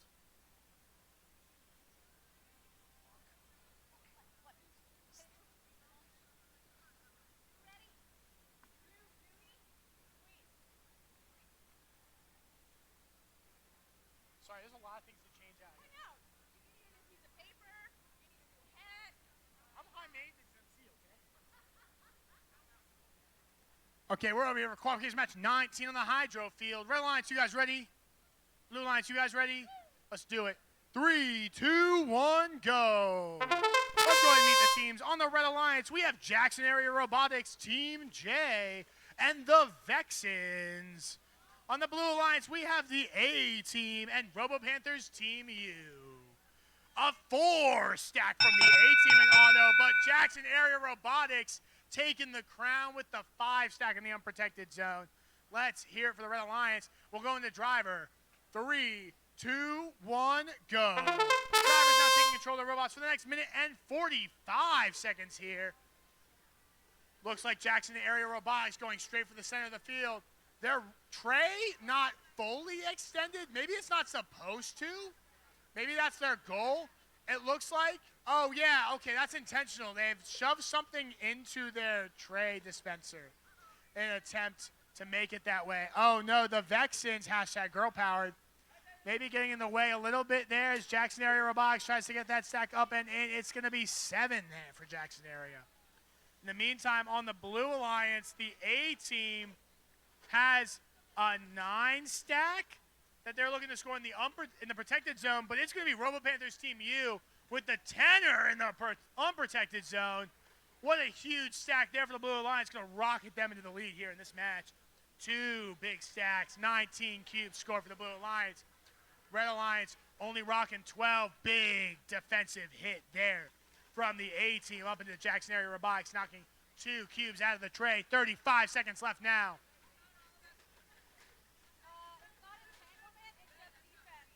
The Vexens trying to defend, unable to fully defend against Robot Panthers Team U. Have to get out of there as the Robot Panthers approach their protected zone. The defensive hit, they got to get out of there. It's real close to their protected zone. Vexens staying center field, but looks like another stack up going for the Red Alliance. It looks like a 7. It's only 6. Red Alliance fell behind the cubes. They do have that 6-point auto bonus. Purple cubes worth 3 points apiece. We're going to have to see what the score is here. It might be very close. You can see the scores popping up on the back, by the way, as you see qualification match 18. It was 48-4.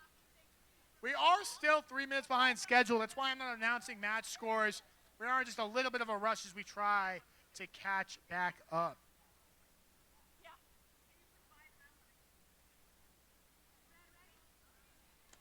Are you ready? It's okay, I hate me too. Why does red get ready, but blue doesn't get blue? Are you blue-y? This makes me, it's like I'm asking if they're sad. To be fair, she looks kind of sad.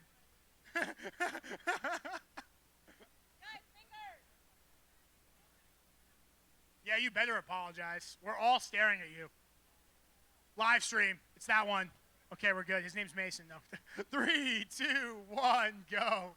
We're in Otto. Let's meet the teams. On the red side, we have Alpha Dad and 4 States of Matter. On the blue side, we have Always Served Fresh and White House Robotics Team B. 1 scored for the Blue Alliance. It's going to be Alpha Dad with the 5 stack in the protected red zone. Red with the Atomis bonus. We're going into driver control now. 3, 2, 1, driver. Quick start here. Unfortunately, Alpha Dad unable to cleanly pick up that pile, but they are able to pick up those 5 cubes eventually. It looks like Alpha Dad going midfield now, looking to pick things up. Thoroughly messing up their opponent's clean, pick up 4 States of Matter. Unable to hit their auto, which we know they hit earlier today, but they're now rolling around center field. A huge reverse double 4-bar. Unfortunately, they are going to miss the green cube in that top tower. It's going to be Always Served Fresh looking to take some towers over here in Tower Takeover. Green cubes now worth 3 points apiece. Meanwhile, White House Team B on the near side of the field trying their best to get something going. It looks like they aren't really able to get moving. Maybe something's going on with their drive base. In the meantime, Red Alliance going with another huge stack here. It's Alpha Dad up and in. Driver's so concentrated, his tongue sticks out of he literally is driving up there and his tongue just pops out, which I can appreciate. That's what happens to me when I'm doing my homework. I get to the really hard part and my tongue just goes going out of my face. A huge stack there.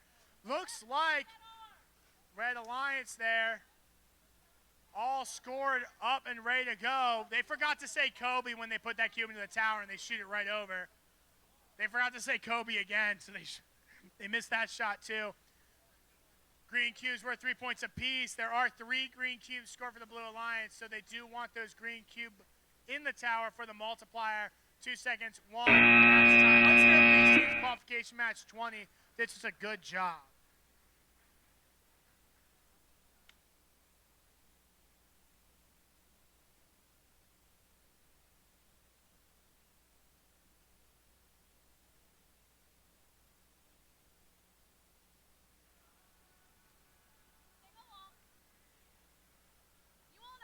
Mountain Mama.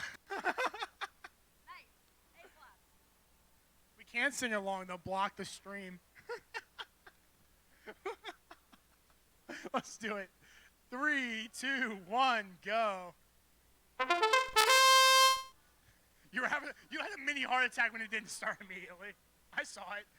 Let's go and meet the teams. On the Red Alliance, we have the Lovely Lads and Pizza Time. On the Blue Alliance, we have MC Botniks and JCHS Team Z. Blue Alliance taking the Atomus bonus by 1 cube. We're going to driver. 3, 2, 1, go. I know you guys know this song, and I know you guys aren't from West Virginia, but neither am I, and I love this song. Like, this song is just, oh no, robot over center field. The Lovely Lads trying to get it upright. The tower. They were like, guys, we can recover. And then the tower was like, no, you cannot. You cannot recover. Yeah, please don't spin your intake. They're calling their alliance partner over. They're like, guys, if the alliance partner comes over, you might be able to tip us upright. Just saying. Or we could get some what we call cooperation, where the Blue Alliance comes over and starts ramming them, and we think they're being bad guys, but they're actually trying to help, which I've seen before. And then everyone cheers because the teams work together to be awesome. And everyone gives themselves a big hug because we can't hug each other because diseases.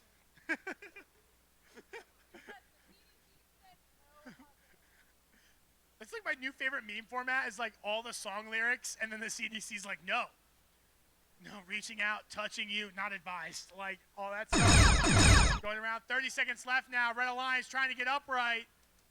They're trying their best. They just can't quite. You got to hit them harder.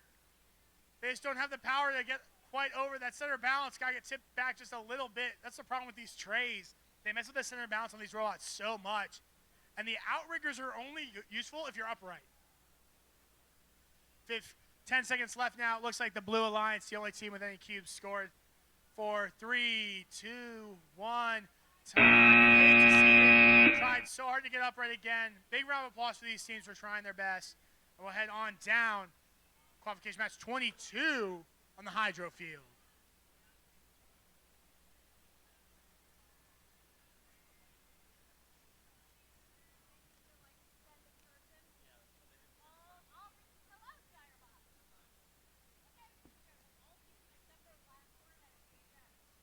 I just noticed the inside of this hat has like a no parking sign. I don't know why, but it does. Hey, Catherine.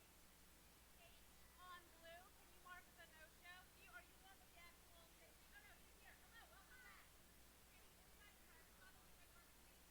They have a robot.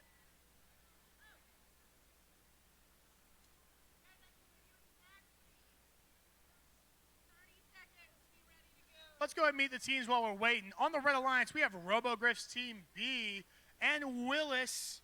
And on the Blue Alliance, we have Warrior Robotics Team H and Shirebots A. Okay, where's Willis? Are you guys Willis?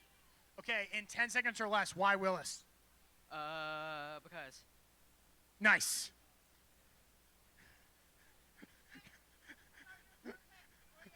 I like it. Was there an actual reason? For the memes. Okay. Let's do it. 3, 2, 1, go. And, oh, full tray extension there on RoboGriffs Team B. They run straight into the wall, though.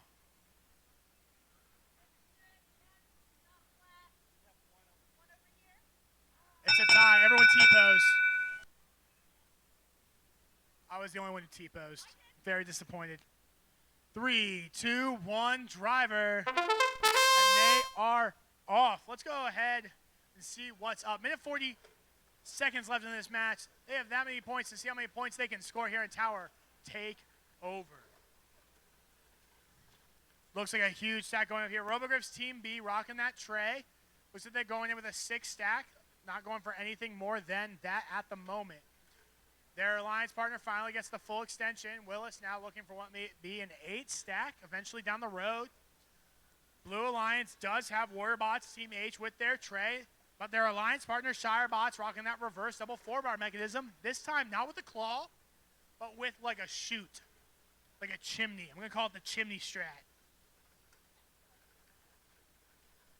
As they're just trying to kind of scoop them up and roll them in, and then use that to collect and make the stack vertical. This was actually my initial strategy, and then everyone on my robotics team who's smarter than me, which is everyone on my robotics team, told me this was silly. But a lot of teams are doing it to certain various degrees of success. Seems to be working out here as they got a couple cubes. They're playing some defensive play. Blue Alliance getting warned to use caution. Caution tape, shout out. I know you guys aren't watching up in Canada doing something, but whenever I hear the word caution, I just want to shout tape at the end of it. Shout out to you, James. If you're watching the live stream, you're not, but I don't know. Yes, absolutely. Willis, unfortunately, lost connection with their robot. 5 seconds left now. Orange cube up and into the tower. It's not a tower issue. That's time analysis here, but he's gotten qualification match 22.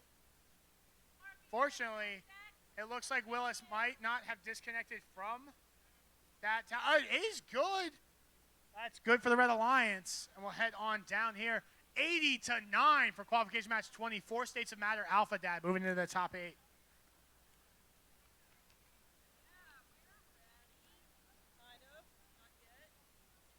And look, all I know is she's holding her shoe with her laptop. She's holding someone else's shoes with her laptop. I wish they still made this happen. The clips have never worked. I saw that one, and I saw it on you, and I was like, oh, I can't get that. If you find this hat in the blue version, Oh, I know. I tried to find that one. I wish I could find it.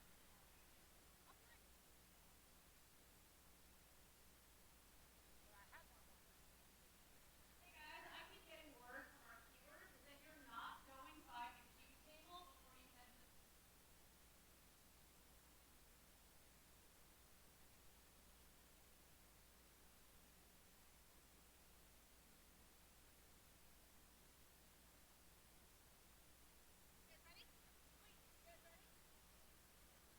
Did you have a question or did you actually want a high five?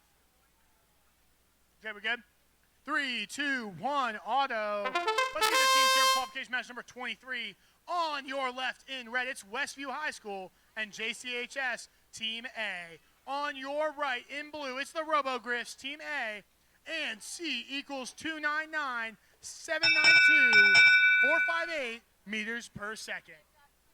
Unfortunately for Iron Eagles Team C, the scoring zone is like 6 inches to the left.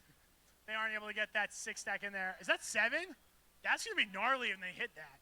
3, 2, 1, driver. Red is going to take the Thomas bonus here, but you got to look out for the speed of light there. You got to look out for C equals 299,792,458 meters per second. Because if they can start hitting those autos consistently, a 7-cube auto is nice. And I mean like nice. You know what I'm saying, Zach. Yeah, these trays are real long. I'll tell you what, I love when the oh no, robot over and into the protected zone. Womp womp. That's not looking good there for the Robogriffs. Robogriffs also currently, oh no, it's okay. It's okay. JCHS can just kind of push them out of the way. Oh, Westview. Westview High School just kind of pushing them out of the way. Not too big of a problem for them at all. It does look like they are kind of blocking off the Reds' protected scoring zone. Looks like Iron Eagles Team C going to get another big stack. Oh, no. Cubes falling over. Westview unable to get that stack in. Another huge stack going up here for Iron Eagles Team C. It looks like a 10er. It is 10 stacks. Looks like JCHS now looking for another stack. They were only able to get 5 in that unprotected red zone. They got 19 seconds left, but it's basically a wall now. That tray all the way down across the center of the field. They aren't able to get through. It looks like they're going for towers now with 8 seconds left. They just can't get through it. They kind of just don't want to push it around too much. That's time around. Let's hear it. These teams, qualification match 23.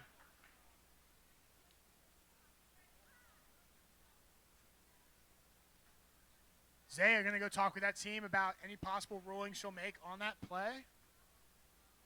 So we head on down to the solar field. Actually, I want a hat from over here.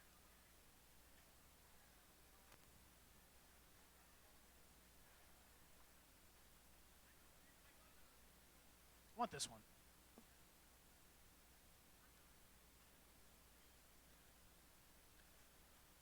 Now seems like a fair time to remind you guys, dinner's being served between 4 and 7 o'clock, right across the hall, I believe. We will end skills promptly at 7 o'clock. That was the other announcement for the night. Skills will end promptly at 7 o'clock tonight. And lastly, you can go see Betelgeuse tonight. Not the movie, which you should also go see tonight because the movie is phenomenal. The Star. There's a star party out at the soccer field tonight. You can go learn about Betelgeuse and how it might go supernova out at the soccer field. There was an email sent out. I hear you all got information about it, but if you didn't, you can just wander down to the soccer field. Make sure you go check it out before you leave today. It should be tons of fun. I don't think it costs anything. It wasn't in my info sheet that I got to tell you. So if you want to go see Betelgeuse, I think there's probably a telescope or something you can go learn. It'll be a good time. There's telescopes. You can go see it, learn about it. It's going to be a good time. We're ready to go down here. 3, 2, 1, Otto. Let's go ahead and meet the teams as Red Alliance, good tray extension there from Jackson Area Robotics. Joining Jackson Area Robotics, it's Bubble T.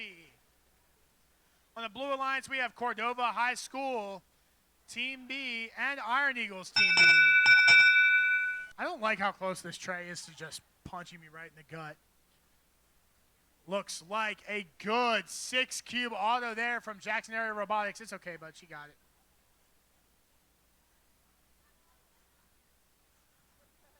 It looks like Bubble T deferring their auto to Jackson Area Robotics. Letting Jackson Area score, and they do get it. 3, 2, 1, go. They're off to driver now. Unfortunately, it does look like a little bit of a disconnection issue here for Iron Eagles Team B. They're trying to get that tray extended, unable to do so yet. Going to use the tower for some leverage. Guys, please don't destroy the field. Trying to get it all the way out. Bubble T just looks so intimidating. Look how long their tray is. It's like a broadsword. Actually, no. I think we've skipped out of swords. It's a spear. It's a lance. They're jousting. You know it's bad when the head referee knows you by name. Pin count coming out against the Blue Alliance. Unfortunately for the Blue Alliance, Iron Eagles Team B unable to get their tray fully extended. They've ceased attempts to do so and have begun to play defense. No, it looks like they're going to continue to try to use towers, and more defensive play will ensue. They're trying to box out Bubble T from their protected zone. They're going to keep hitting them. It's really close, though. Bubble T might be in the protected zone, because remember, the protected zone has infinite height. It's actually a volumetric zone. It's not just the ground. So they can get their tower into their protected zone. They might be protected way outside their drive base, being even in their outer protected zone. It is, but you know what? It's your problem. That's why you're the head referees, eh? You chose this job. I chose to talk into a microphone and have fun all day. 10 seconds left in the match. Oh, no! Bubble T going for a big stack. Unfortunately, they're going to knock over their other stack that was already in the zone. That's time of the match. Let's hear it for these teams. Qualification match number 24. They all did a great job. Real quick announcement to teams. Guys, be careful about pointing over the field. Hey, Jackson area. Don't point into the field. Keep your hands outside of the field. Just be careful about it. You guys are going to see it. I want to point this out to you guys today. Puns on point, and you'll hear me in a moment. It's called the VEX point. You're going to see it. Take note. You can even take tallies. How many times kids go? They love it. It's called the VEX point. Everybody does it. It is. Go online, Google VEX Robotics, go to images. I wonder how many pages of the search you'll go through before you find a single photo that includes kids that isn't them pointing at the field like this. We're good to go. Let's kick it. 3, 2, 1, Otto. Robots. Okay. On the red side, we have White House Robotics Team B and Runtime Error. On the blue side, we have the A team and White House Robotics Team A. Oh, man. I'll tell you what. T-posing it. Yes. We got 2 audience members in on the T-pose. We're going to driver. 3, 2, 1, go. Driver's not taking control of the robot. I'll tell you what, we have seen the A-Team and Runtime Error both get those stacks in autonomous mode. Unfortunately, they both just missed them here. It would have been really interesting to see who got the higher stack. I think both were looking at 6 or 7s. It was so close there. A huge stack really, really quick there for the A-Team, though. The A-Team knows the importance of getting that high stack in the unprotected zone early, and they're able to connect it so quickly because that's the zone that's hard to get to. When the other team wants to keep you out and box you out of the unprotected zone, it's so easy for them to do so, and it's super important that they get in and get it done. They get a 9 stack there, they settle for it. That being said, they aren't going to contest Runtime Error going for theirs at all, and Runtime Error is going to fire back with a 9 stack of their own. Meanwhile, into the blue unprotected zone, the A team. With what looks like it's going to be another 9, they need to pick this cube up so they can place their stack down. In the meantime, this robot is too tall. Where are you trying to put that cube? Right there. Center. 1 green cube into the tower. Green cube's now worth 2 points apiece. Runtime Error looking for more now. They have a 6 stack. They need a 6 stack to fire back. Goldfish. A stack that smiles back. Goldfish. 20 seconds left in the match. Runtime Error is going to settle for an 8 in a world of 9s. No, it's a 9. They need to get it upright, though. It's leaning just a little bit, and oh! Taking us on a trip to Italy. It's a leaning tower of Pisa. Well, we're all good to go now. That's time. Let's hear it. Cubes perfectly balanced. Autonomous tied. Green cubes worth 2 points apiece. This is going to be a super close match. So close. And we'll head on down to nuclear. For qualification match number 26. I'll go home until Sunday. Which I'm okay with. Wow. Are you judging my hat right now? I like this hat. It looks so shiny. I am.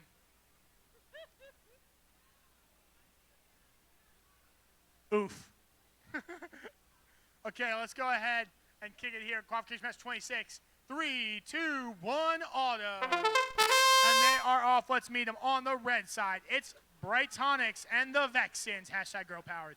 On the blue side, we have MC Botniks and Alpha Dad. Alpha Dad with a huge auto stack.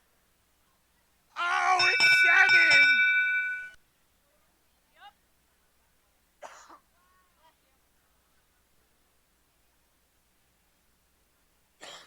There we go.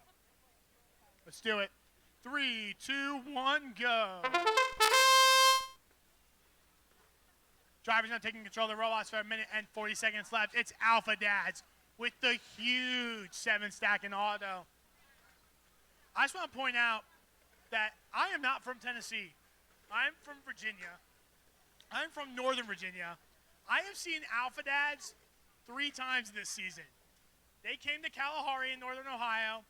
They qualified and attended night at the museum. These guys are top-tier competitors. They came to play. They came to win. Look at a huge 10-stack in the protected zone. It's wobbly, but it's there. They are firing, and they're firing quick. At this point, if it stabs my eyes out, it stabs my eyes out. That's where I'm at. Looks like the Vexens looking for a 4-stack. Pin count coming out here against the Blue Alliance. Blue Alliance is going to back up, looking for more. Alpha Dads has free range of the whole field. They got another 10-stack going in. The Vexens, huge stack up and in. Another 10er there for Alpha Dads.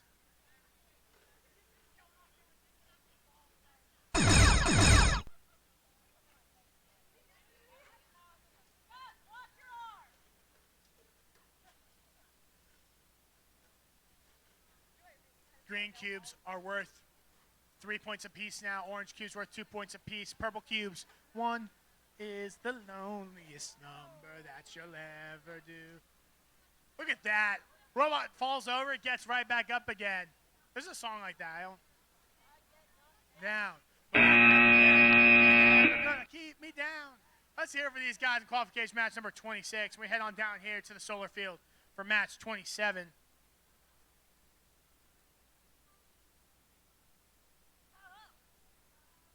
Where are you going to match 33 tonight?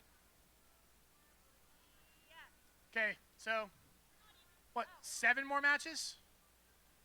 Yeah, we're close. 7 more matches. Yeah, 7 more matches today.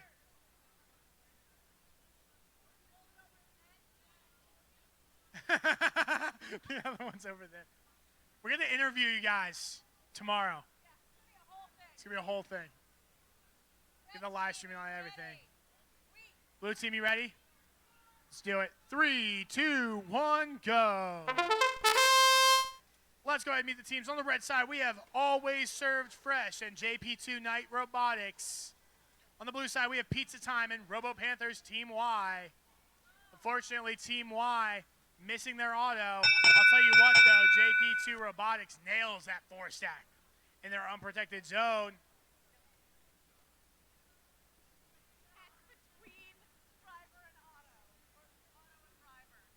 Okay, let's do it.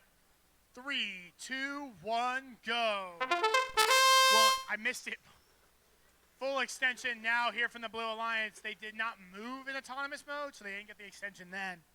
It looks like it's going to be Team Y picking up here early. A huge stack. It's a pumpkin stack. Looking at 9 now there. Orange and green on the menu here for the Blue Alliance going up into the unprotected blue zone. Meanwhile, on the red side, Orange Cube getting dropped in from the top. They get it. Orange Cube's now worth 2 points apiece. Meanwhile, JP2 Knights Robotics looking to nail maybe a 5 or a 6 stack over here into the protected red zone. Maybe they're looking to make it 7.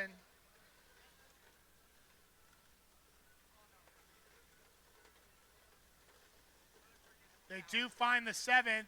They're trying to get up. That is 6 orange cubes. Orange cubes now worth 3 points apiece. I'll tell you what, though.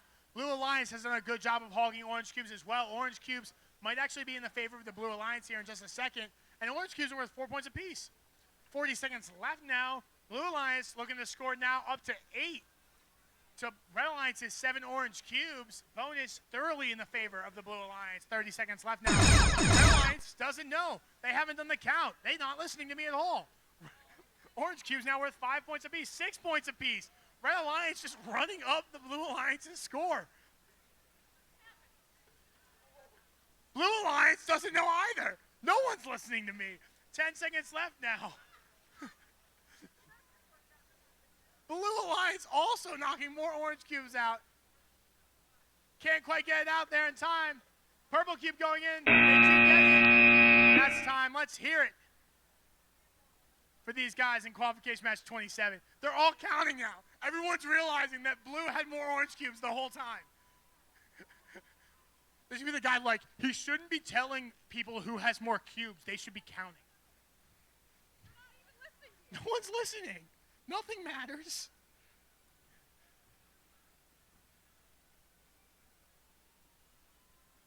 I'm just here to make things run slower. Let me make sure I didn't miss any announcements for tonight. I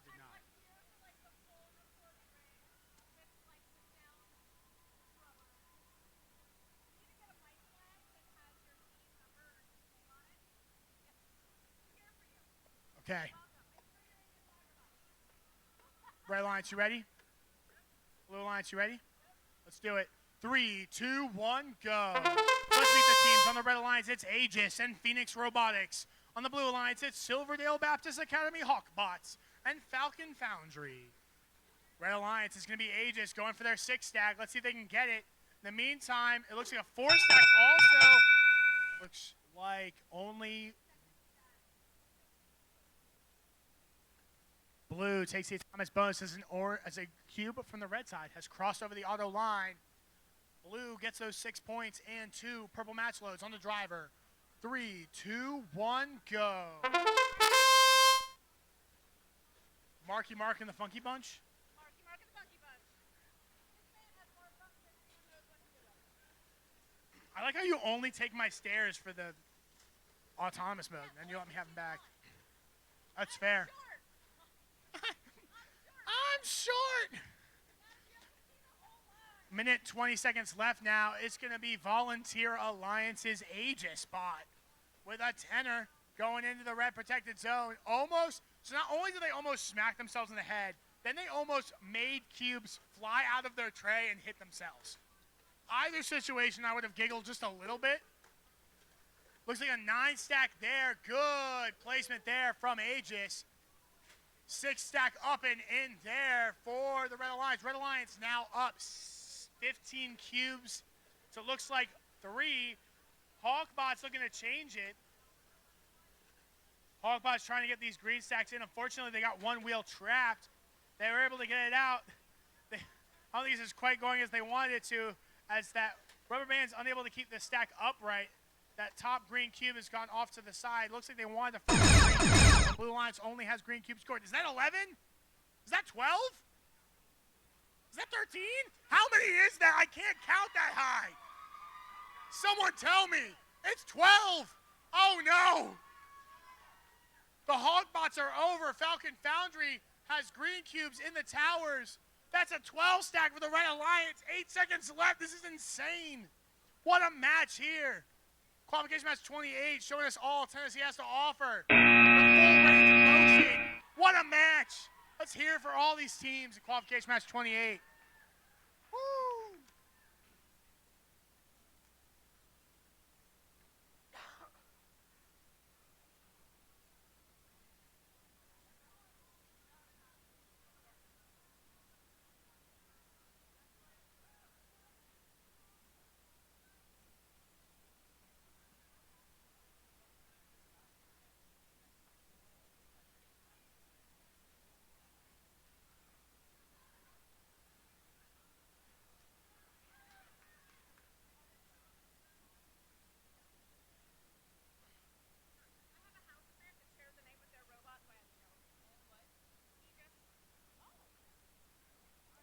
You had a house plant that shares a name with their robot, so you had to make us wait for you to show them and not just wait till we're done with, I don't know, literally 5 more matches to show them later.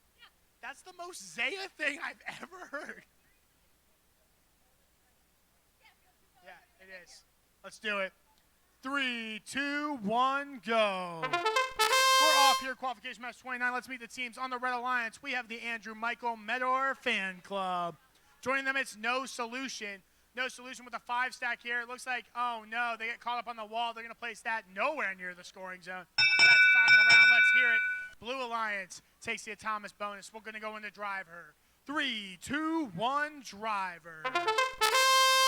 On the Blue Alliance, we have Robo Panthers Team V and White House Robotics Team D.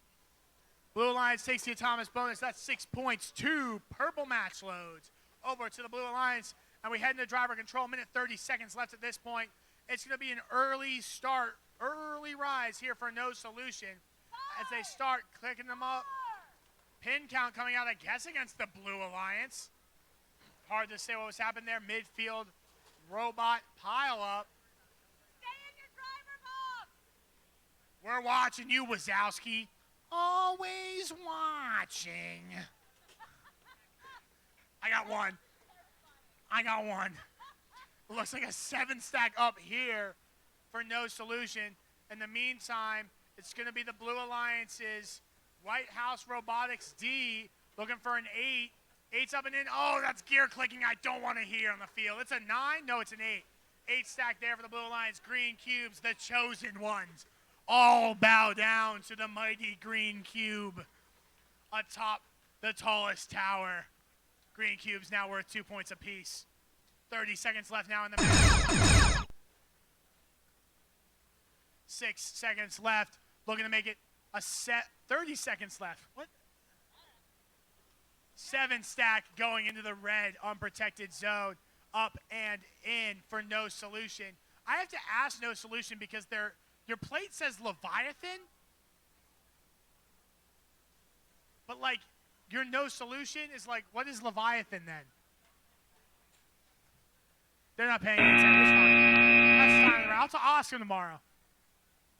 And we're moving on down to the solar field. Let's hear it for those guys in qualification match 29. On to match 34 matches left in today's qualification matches. We will be back here at 8 a.m. tomorrow. 8 a.m. tomorrow for opening ceremonies.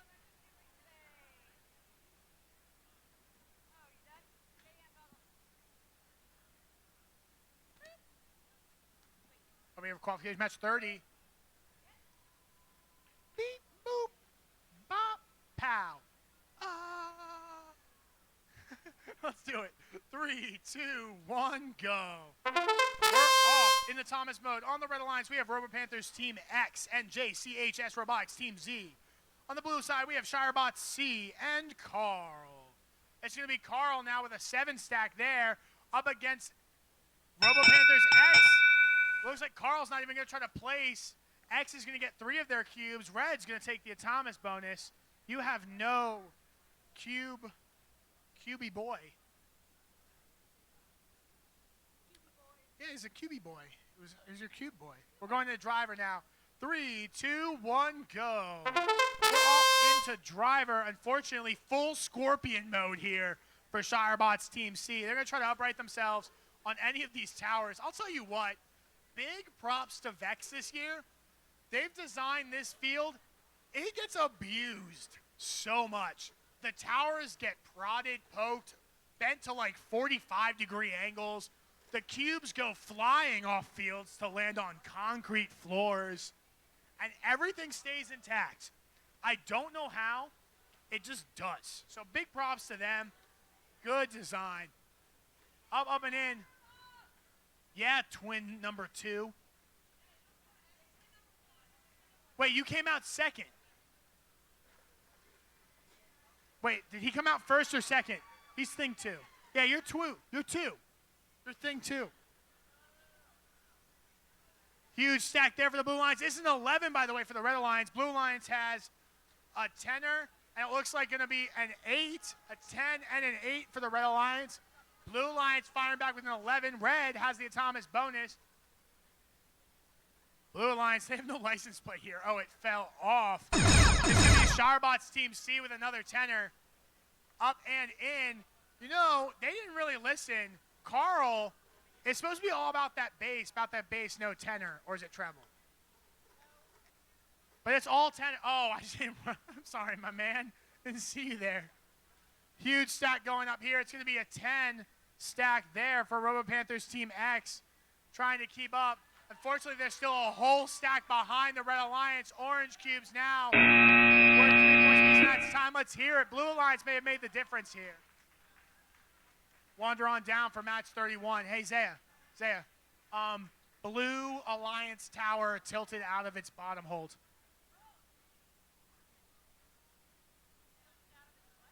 The bottom hold on solar field for the blue tower, it's not holding the blue tower. They got 3 matches to fix it. That's like what, 12 minutes at least? I mean, worst case scenario, we just jump back here. Like, they'll figure it out. Oh, man, that's not good. We'll get that fixed tonight. Well, we have one more match there.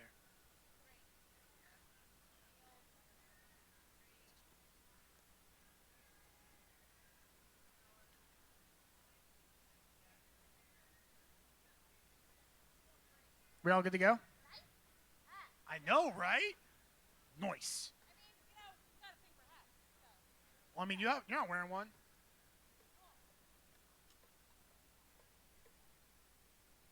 Let's do it. 3, 2, 1, go. We're off into Otto. Let's meet the teams. On the Red Alliance, it's High Noon. Joining them, it's JCHS, Team V. On the Blue Alliance, it's the Lovely Lads and Robo Panthers Team U. I don't think, oh, we got one auto worked out pretty well here for the Red Alliance. Red Alliance going to take the Atomic bonus. And we'll go into driver. 3, 2, 1, go. I'm really sad the Vexens are in this match because the girls just want to have fun. Hashtag girl powered. Go ahead and taking a look around. Robo Panthers Team U going for a big stack early here for the Blue Alliance. We have 2 big trays, 1 baby tray. Baby tray not fully extended there for the Red Alliance. It's going to be, unfortunately, JCHS Team V. There it goes. Full tray extension there for the Red Alliance. It looks like High Noon has like a tray-ish design, but honestly just like a claw. Very interesting design there for them. Looks like they're mostly just playing defense here, trying to box out Robo Panthers Team U. Robo Panthers Team U able to sneak by with their 10 stack. Looks like High Noon going up with that purple cube. Not a lot of communication here from the Red Alliance. Actually, there is 4 purple cubes scored currently for the Red Alliance. Blue Alliance looks like they only have 3 in their possession. Another purple cube looking to get scored here for the Red Alliance shortly. Purple cube's up and in. You know, I was confused about their use of mechanisms on their intake until I noticed how they've designed this. As they intake, the mechanisms naturally push the cube up, which is super cool. Oh no, huge stack. Knocked over for the Lovely Lads. It was down.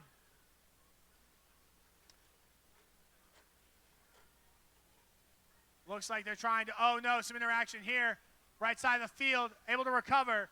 A small stack going up for Robo Panthers Team U, but they're not going to be up that many cubes. Oh no, another U stack over, crippling the Blue Alliance. What time? Red Alliance up the Atomic bonus, up cubes. Up, oh, orange cubes, now worth 3 points apiece. It's going to be a close one, that's for sure, and we're moving on down. Qualification match 32. They just have...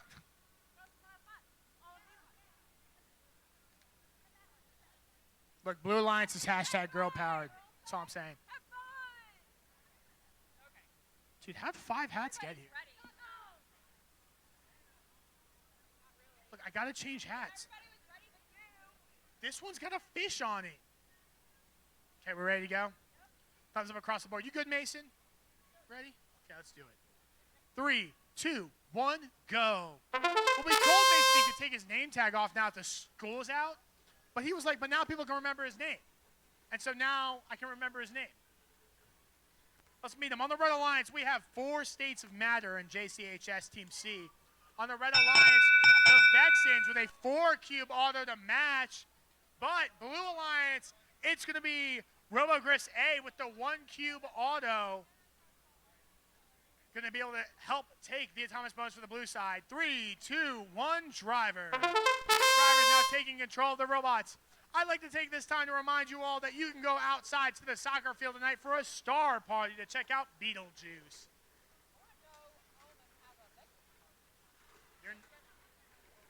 That's fair. You know, everyone's got their own thing. Huge stack being built on the tray of 4 States of Matter. It's currently what I call a Hulk stack, mostly green and purple. If it's mostly purple and green, it's a Barney stack. It's a difference. It's a Barney stack. So if it's green and purple, if it's green and purple, it's Hulk. If it's purple and green, it's Barney. You see?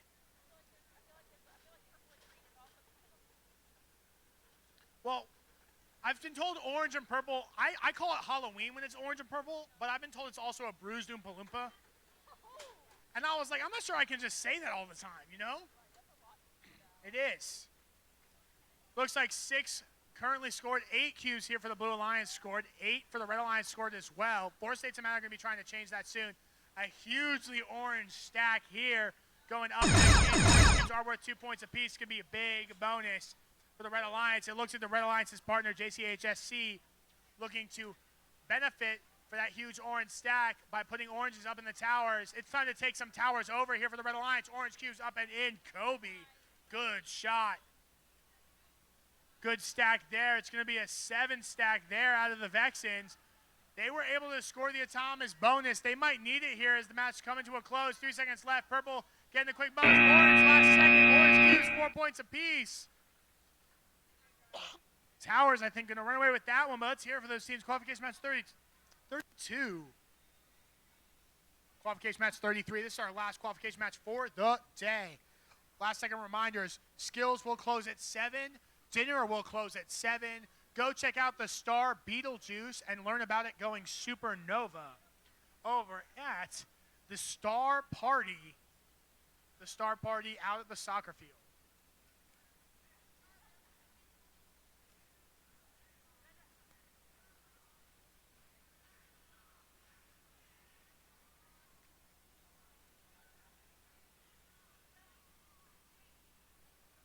Let's do it.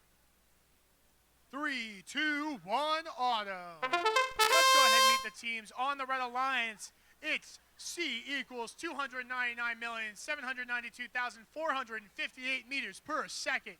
And Phoenix Robotics. On the Blue Alliance, it's White House Robotics Team B and Robogrips Team B.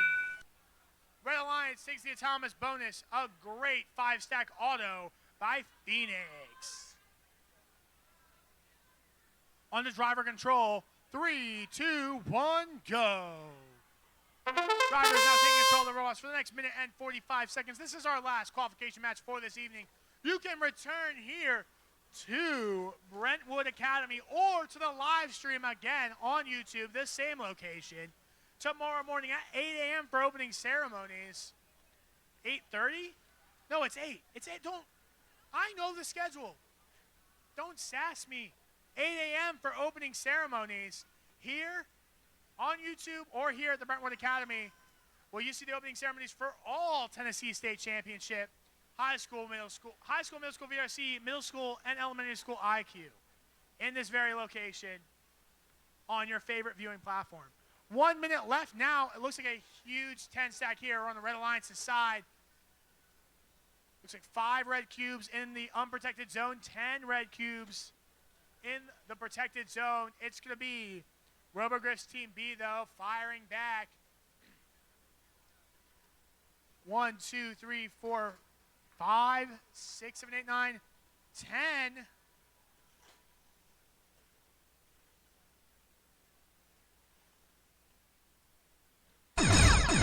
Seconds left now. Team's still looking for stacks.